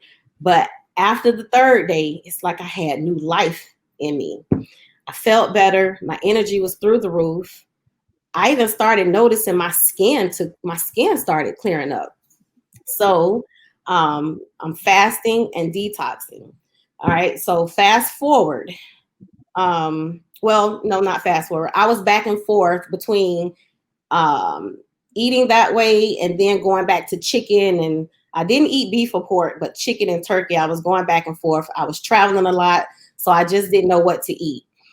Well, fast forward 2014, I started just having a lot of questions, asking, like saying, just speaking, trying to figure out, it has to be more to my life than just standing behind this chair. And don't get me wrong, standing behind the chair, cutting hair, that's something I love to do. I could do that without getting paid. I love doing that. I love talking to people. I was a counselor. I was these guys' mothers, big sisters, work wives, whatever, so I love that part of it. But it just felt like it had to be more to my life than this. And what I was experiencing at that time, it was like I was just going through some things. And then I realized maybe I'm the reason that I'm going through these things. So I started asking questions, talking to anybody who would listen. And fast forward, I want to give my cousin his credit. His name is Joseph Bordis Khan. My cousin, he's a life coach, and we were at a family gathering, and they were talking about stuff, and I didn't want to hear what they was talking about, because I'm trying to find why am I having these questions? How am I going to get to the point of trying to find the answers that I need for me? And he began helping me. He agreed to help me, and he met with me once a week over the phone. We talked, and I realized I had wrote a story. I created a story in my mind of how my childhood was.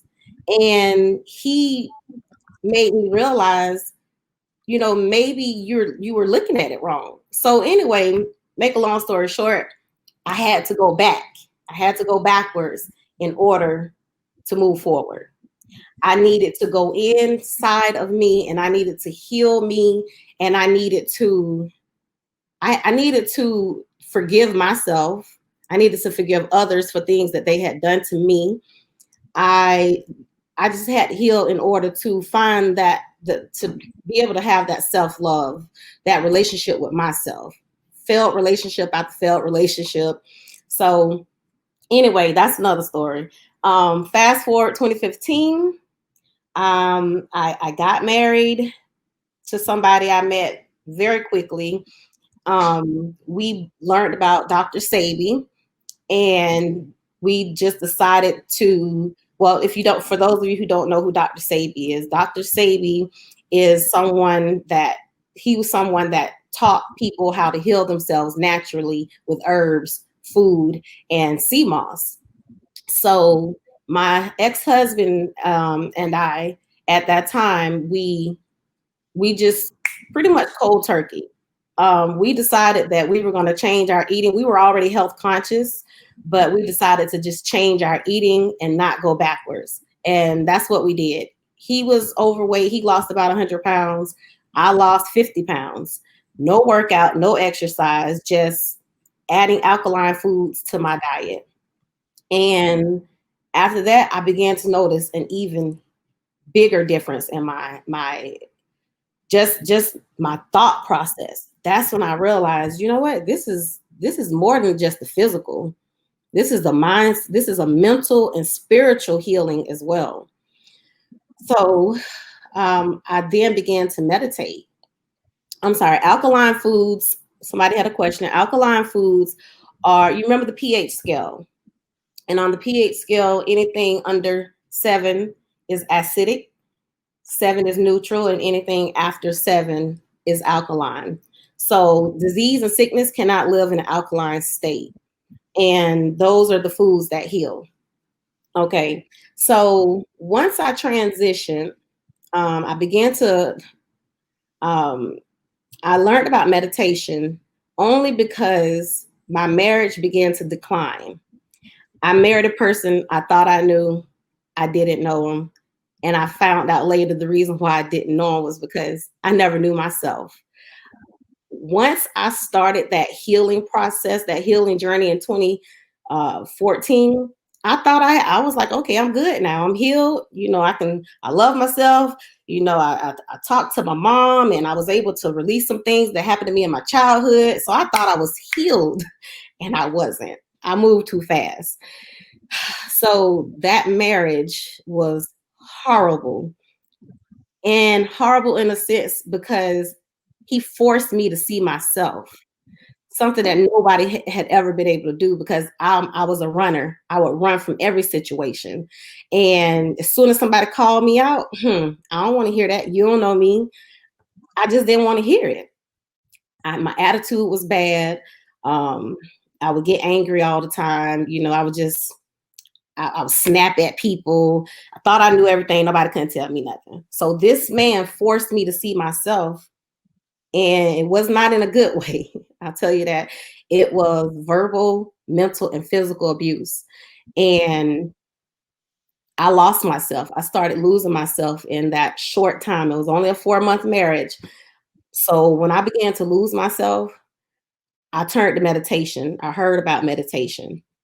And meditation allowed me to go inside myself, to calm my mind, to quiet, not quiet, just calm my mind so that I can begin to control my own thoughts and stop letting my thoughts control me.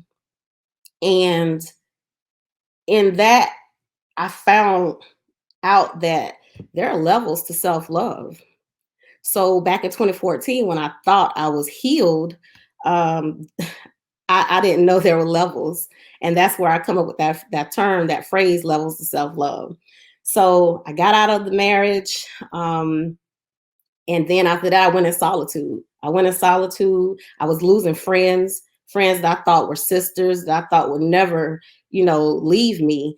And I didn't understand what was going on. And that's when I realized, my journey, I had to go inside and I had to connect with me and find me. And what is it that I wanted? Who was I? And that's when I realized the correlation between the food and the quality of life. So the more detoxing I did, the more healing foods I ate, the more I began to see that I needed to be freed away from some of those people because they had such an influence on my life. I was so codependent, just didn't realize it. So indecisive because of that self-doubt, because of what Latanya said. When you have the self-doubt, you're looking at, you're comparing yourselves to others. And that's when I realized, I needed to go deeper with my healing. So I started fasting a lot and just connecting with nature more, getting outside, realizing that sunlight heals depression. So many people go through depression because of the foods that they're eating. And the foods affect how you feel. And how you feel affect how you think. And how you think ultimately controls your quality of life, how you see the world. So everything just began changing. I began to have more compassion for myself. And I began to, I just began to have compassion for all living things. So that's how I ultimately became a plant-based eater. I thought I was just going to eat seafood. That's what I liked. That's what I wanted to do. But in the midst of detoxing, I started losing my cravings and desire for the seafood. And that's, again, another correlation with cleansing and healing the body. I started seeing, again, the many levels of self-love. So after that, I traveled to the night. I went to Africa for the first time after my divorce. Me and then she was 6 years old, Layla, my daughter. We went to Conakry, Guinea. Some friends of mine that lived over there, they used to live in the States, they went back. So there I'm seeing, how these people are living, how these people, don't have as many resources as I have in the States.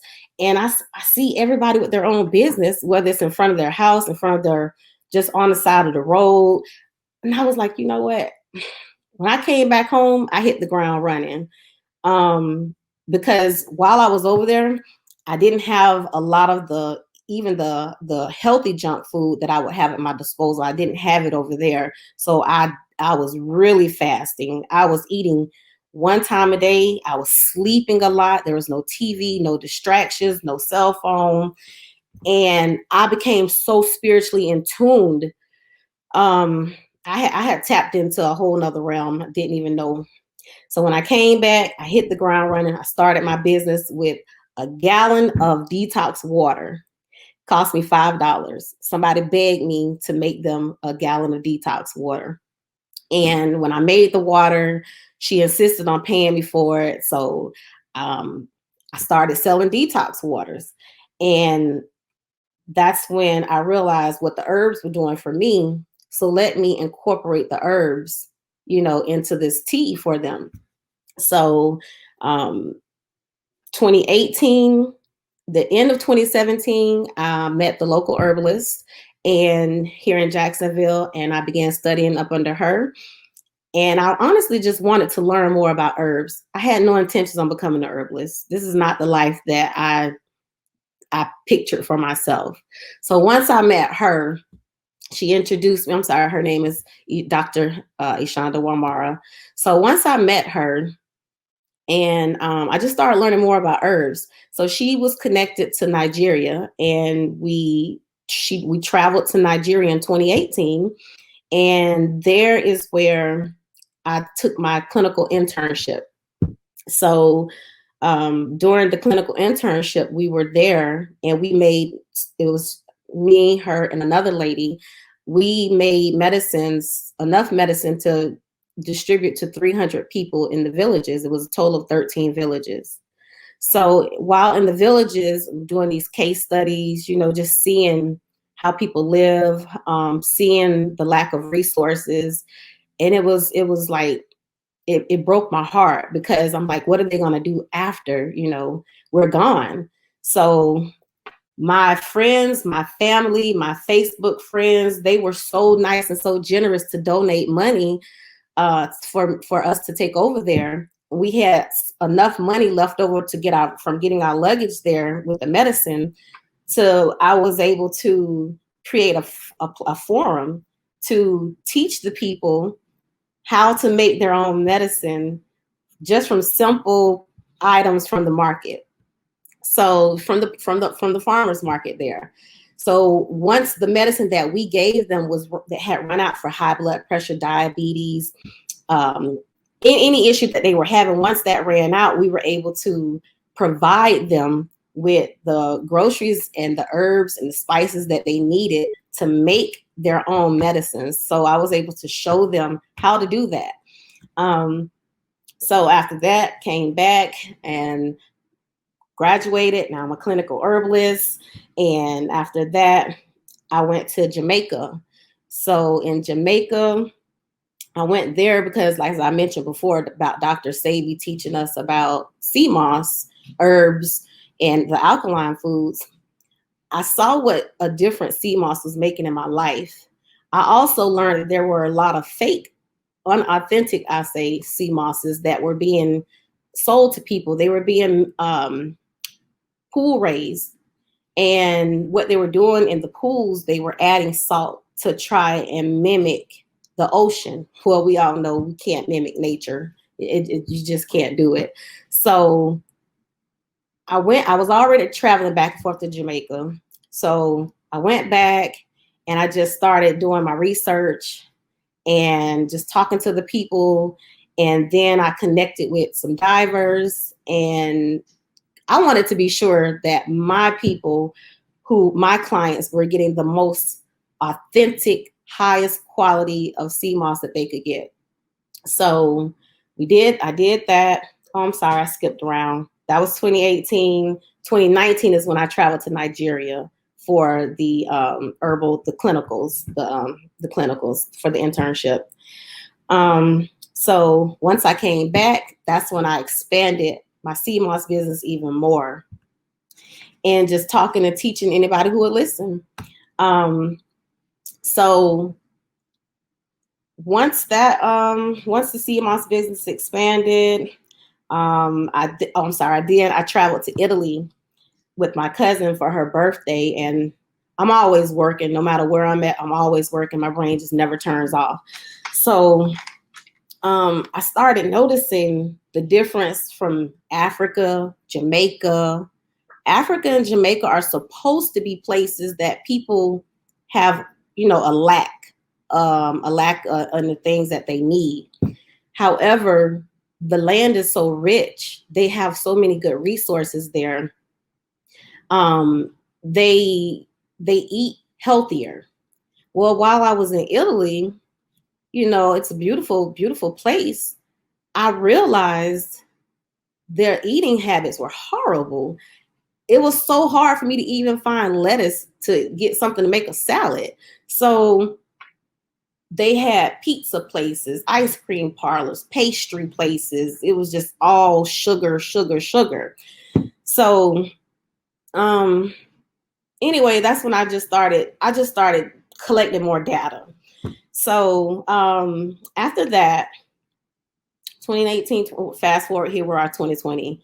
Had a lot of plans on things I was going to do, but then COVID set, and then that just took things in a whole nother direction. So I'm sorry, there was a question somebody asked about how to purchase sea moss. My herbalist assistant, which is also my 22-year-old daughter, she just posted the information in the comments below. Thank you for that. So anyhow, there was another question you wanted me to touch on, something else about, you know, what other than what I do and how I got started. Latanya. Yes, ma'am. I just really wanted you to talk about the products that you do offer. I was intended to bring my herbs so that I can showcase Okay. my herbs. That we're not just talking, I actually use them, but the herbs that you Okay, do so offer. some of the herbs I have, we specialize in detoxification of the body, and you can see many of the herbs behind me. So I have over 200 herbs in my house, and we just formulate these herbs into comprehensive blends. So as I stated before in the beginning of my story, that I didn't want my body to go through anything rigorous with detoxing. And when people hear the word detox, they automatically think that your body is supposed to just, oh, I got to be close to the bathroom. That's not what detoxing is supposed to be. Detoxing is supposed to be a slow, gradual cleanse, a slow, gradual pulling of toxins and bacteria from the body's systems. When you take something and it's sending you to the bathroom like ASAP immediately, that's sending your body into shock, and that's not healthy. So what we do is we formulate our herbs to where they gradually cleanse the body the way they need to, along with diet change. You can, well, a lot of people have testimonies in our Facebook group that have healed, reversed their blood pressure, diabetes, even people who had lupus, they were helped with lupus because that's inflammation. So I like to teach detoxification, cleansing the system to prevent and to reverse sickness and illness. The other thing we specialize in, this is our number one selling product. This is sea moss that I was talking about. So the sea moss is what I do get from Jamaica, and it's the technical name for it is Chondrus crispus. So basically, the body has 102 minerals, and sea moss contains 92 of those minerals. So even if you eat healthy, nobody's eating that much to get all the minerals they need daily, and that's why sea moss is such a great product, a great product. It's something great that nature provided us from the ocean. It comes out of the ocean. So it's a sea algae. And the sea moss helps with inflammation, digestion. It helps with stamina, libido, skin. People are always asking me, wow, how's your skin? How do you get your skin to look so nice? And I definitely credit plant-based, because like I stated before, when I changed what I was putting in my mouth, my skin, everything began to change. Then I added sea moss in the equation, and it just took it to a whole nother level that I would have never even dreamed of, mentally, spiritually, and physically. So it doesn't have sea moss doesn't have a taste. A lot of people think it's a fishy taste or it tastes like the ocean. When cleansed properly, and when stored properly, it has little to no taste. So you can put it in smoothies, you can put it inside of your herbal teas, you can take it orally, you can mix it in your food. You can put it on your skin as a topical if you're having any type of skin issue. So the possibilities are limitless as long as you're not adding it to anything that's toxic. And it also comes in a purple as well. There's no difference. Both have the same benefits. The purple does have a slight more sea taste to it, and there's a slight difference in texture, but they both dissolve in your food and your herbal teas. And our other product is elderberry. So elderberry is something that boosts the immune system. Elderberry also helps fight. It also helps fight cold, flu, viruses. It also helps prevent you from getting sick as well. Helps with allergies. It's also been known to help with respiratory issues as well. And I forgot to mention the detox. The detoxes, we do have like 5, 6 different detoxes to target all of the body's major organs. And I know I'm kind of bouncing around, but our elderberry syrup is infused with 5 other herbal immune boosting herbs. And we do also have some of the sea moss in here as well. So that's just a little bit about our products, but the ultimate reason why I got into the reason why not graduated, I retired at the age of 38 as a barber. And a lot of people called me crazy because I was making good money. I had a steady clientele. I just wasn't, once I started learning about all these things and how it was really helping my own life, and people started seeing how it was changing my life physically and my attitude, everything. I was a new being, or just a new person. I realized this is my purpose-filled life that I need to live. So I didn't care about the money. Honestly, people were like, my mom, people is my mom. How you gonna pay the bills? How you gonna do this? How you gonna do that?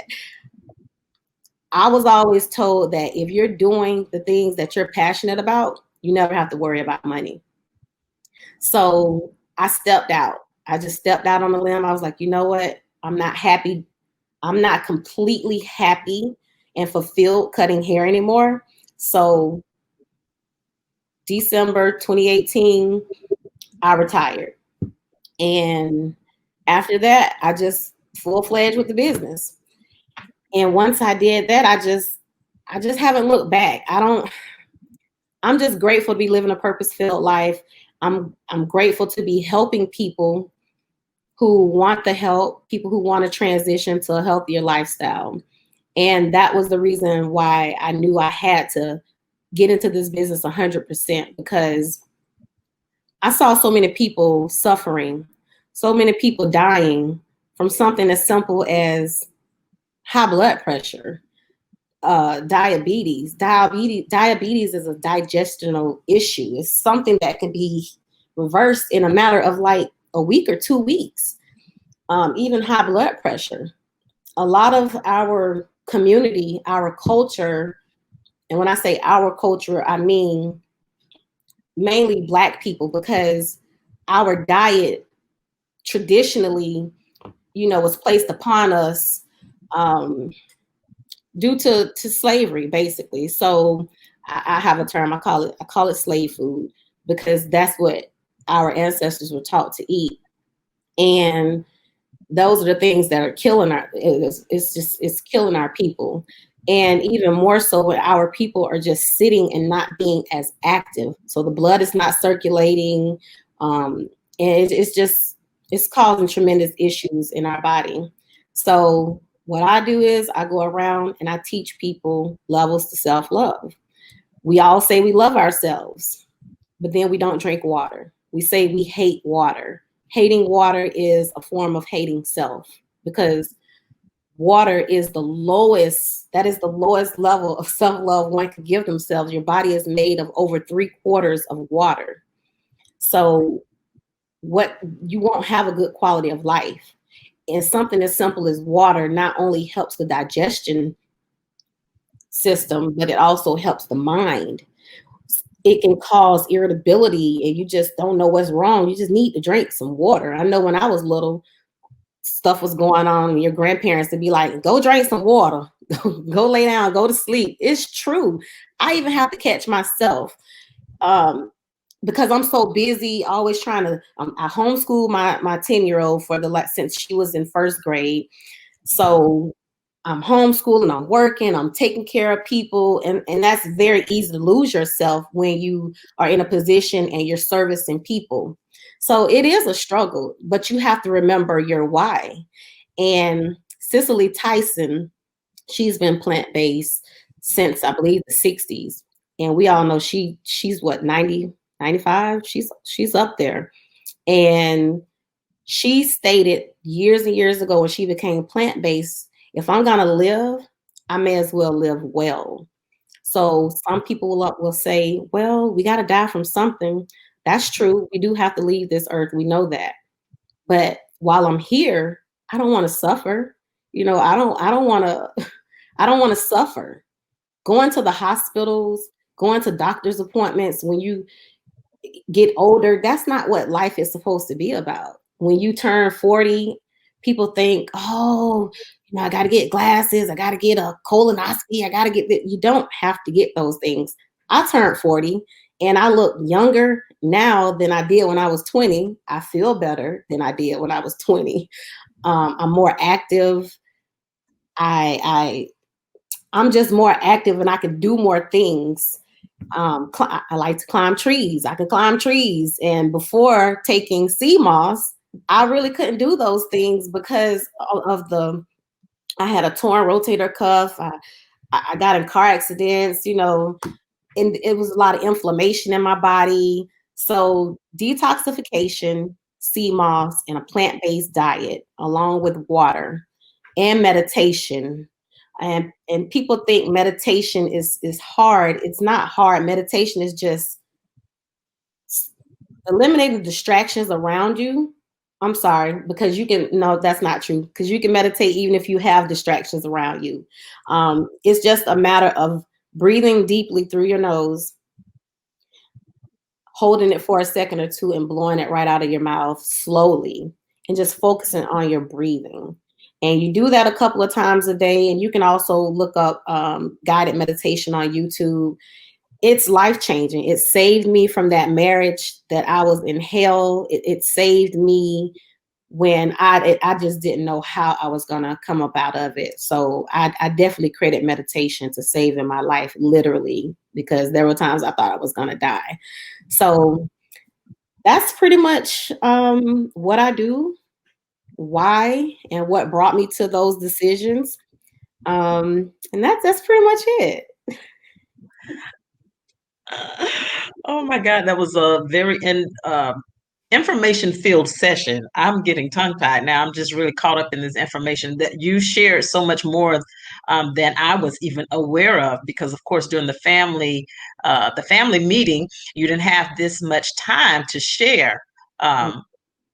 As you did just then. I do want to thank you. There's a question on the screen if you want to take a moment to address that, because the comments were coming, with people that were interested in trying the CMOS.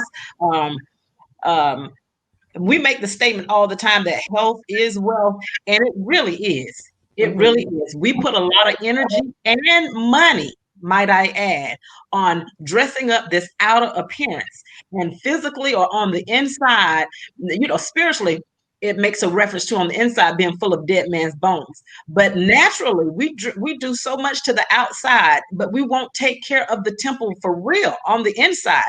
And we convince ourselves that it's hard.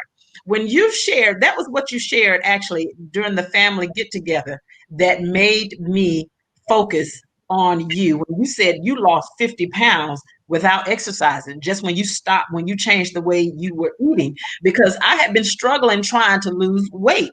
And, I look at the fact that I've always been physical, somewhat athletic, a small athletic build, and prior to turning 45, it was somewhat easy for me to lose weight. Well, I'm a woman of a particular age, and so it's not as easy for me to lose weight, and I'm not even focused on the numbers anymore because I am in healthcare. I do realize that statistics tell us that women who are at 40 or over are at a high risk of developing heart disease.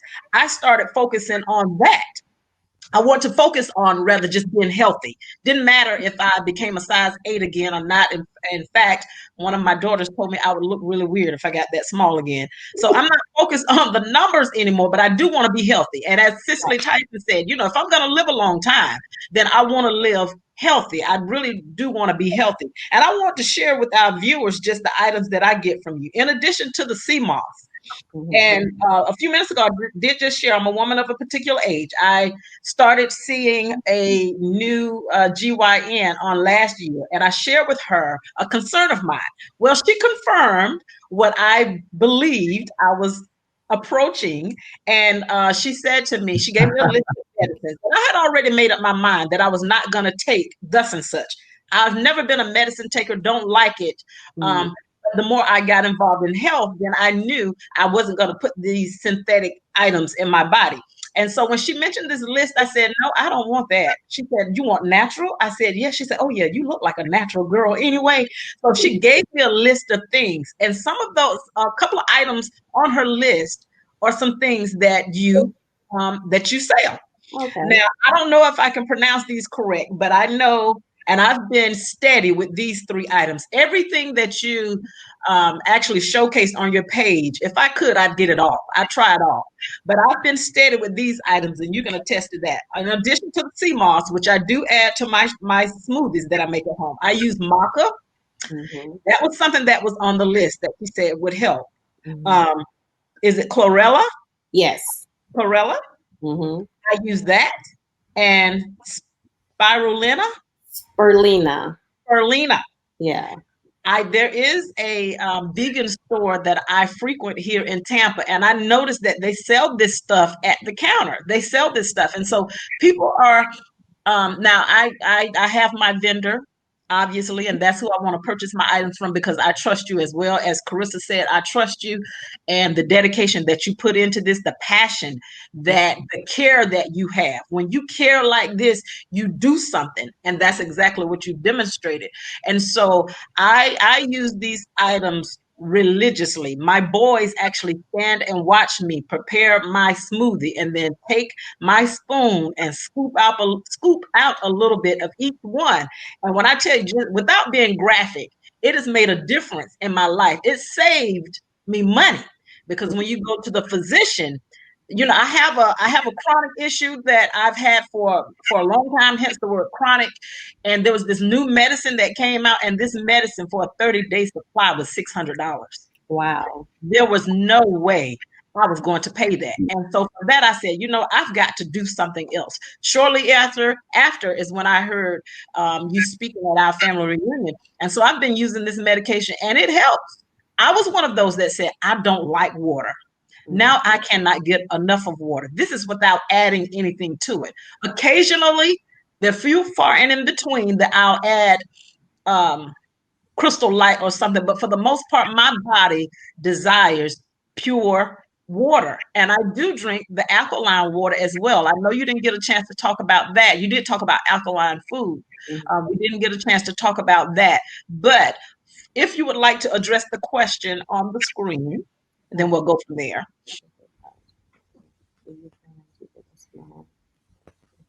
Yes, Carissa. That is definitely one of my goals, to be on platforms such as this, to teach people, educate people. Like that's our mission. Our mission is to teach, to educate others with information and knowledge to empower themselves from within. I always say healing comes from within. That's the only way to win. You got to heal from within. So that's just the only way. So yes, I do plan on teaching people, having workshops. I had a workshop last year on sea moss, and I plan on bringing that back again. But definitely holding health seminars is definitely in the works. And you said about the water. I just want people to know, alkaline is not something you got to go out and try to find. It's spring water. That's all it is. It's simply spring water. Okay. So some are better than others because the water is held in plastic bottles. But just do your research and see which ones are the best for you. But it's simply spring water. Yeah. Okay. Well, listen, this has been a great 2.5 hours. I appreciate each and every last one of you for sacrificing your time to share with each other, myself, and our viewers that have watched from the page.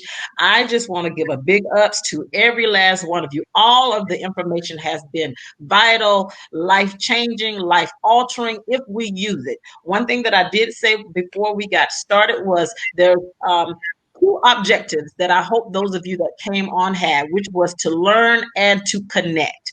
I tried to put up the contact information for our speakers. If you remember their name, you're interested, you have a question, please send them a friend request via Facebook. If you can't remember their name and you have a question, please feel free to inbox us on this platform, From Soul Pieces to Soul Peace. I will make sure that they get your questions if you have, or if you need further information about who they are. In fact, before we leave, our keynote speaker again was Miss Mika Crawford Franklin. You will find her on Facebook as the Jazzy Law Diva. She is stationed in Atlanta, Georgia. I live right here in Florida and had a legal problem, and I called her and got some direction from her on how to handle that issue. She is approachable, but she is busy. So if she does not respond to you immediately, just give her time. She will respond. And if she cannot help you, she will direct you in what way you should go. Next, we have Miss Emily Walden. She is a motivational speaker, full of life, full of the word. If you need her on your platform to talk about sexual trafficking, human trafficking, please reach out to her via Facebook. Of course, these ladies have other platforms as well, social media, but right now I'm only talking about Facebook. So if you want to reach out to her, send her a friend request, look her up, Emily Walden. Last but certainly not least, and I keep saying this because she is my cousin, Miss Aya Love. If you are interested in contacting her for some of her product, which works, by the way, and as you listen to her, you see she's dedicated, compassionate, and she cares. So if you are interested in purchasing product from her, please look her up on Aya Love. She does have Facebook groups. She will challenge you. Listen, you may think you cannot do these fast, honey. I thought I was going to die when she posted these things. 3 days with just water. Anybody that knows me knows I'm a foodie, honey. I love my groceries. I love to eat. But I thank God for her. She also gives recipes, suggestions. I have been in the grocery store in front of something, not sure if I should purchase it or not, and I'll text her. So if you have the privilege of getting her contact information and you need to text her, if she doesn't respond right away, trust me, she will. If you have questions on what you should purchase, changing the way you prepare your food, how you eat your food, write those questions down and present them to her. She will get back with you. Trust me when I tell you. I've been in the grocery store, standing there, just waiting on her to respond.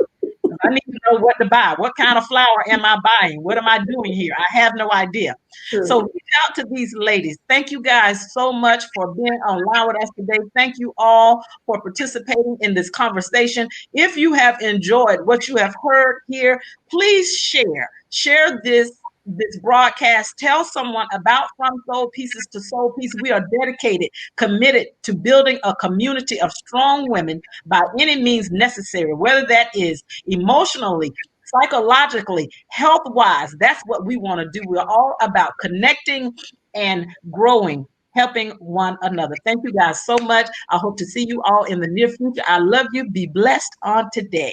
Bye-bye.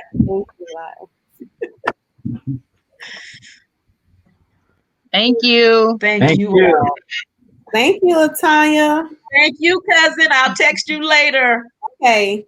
Nice meeting you, ladies. Thank you. Nice meeting you all. Diva. Okay. Bye. You're welcome. Bye.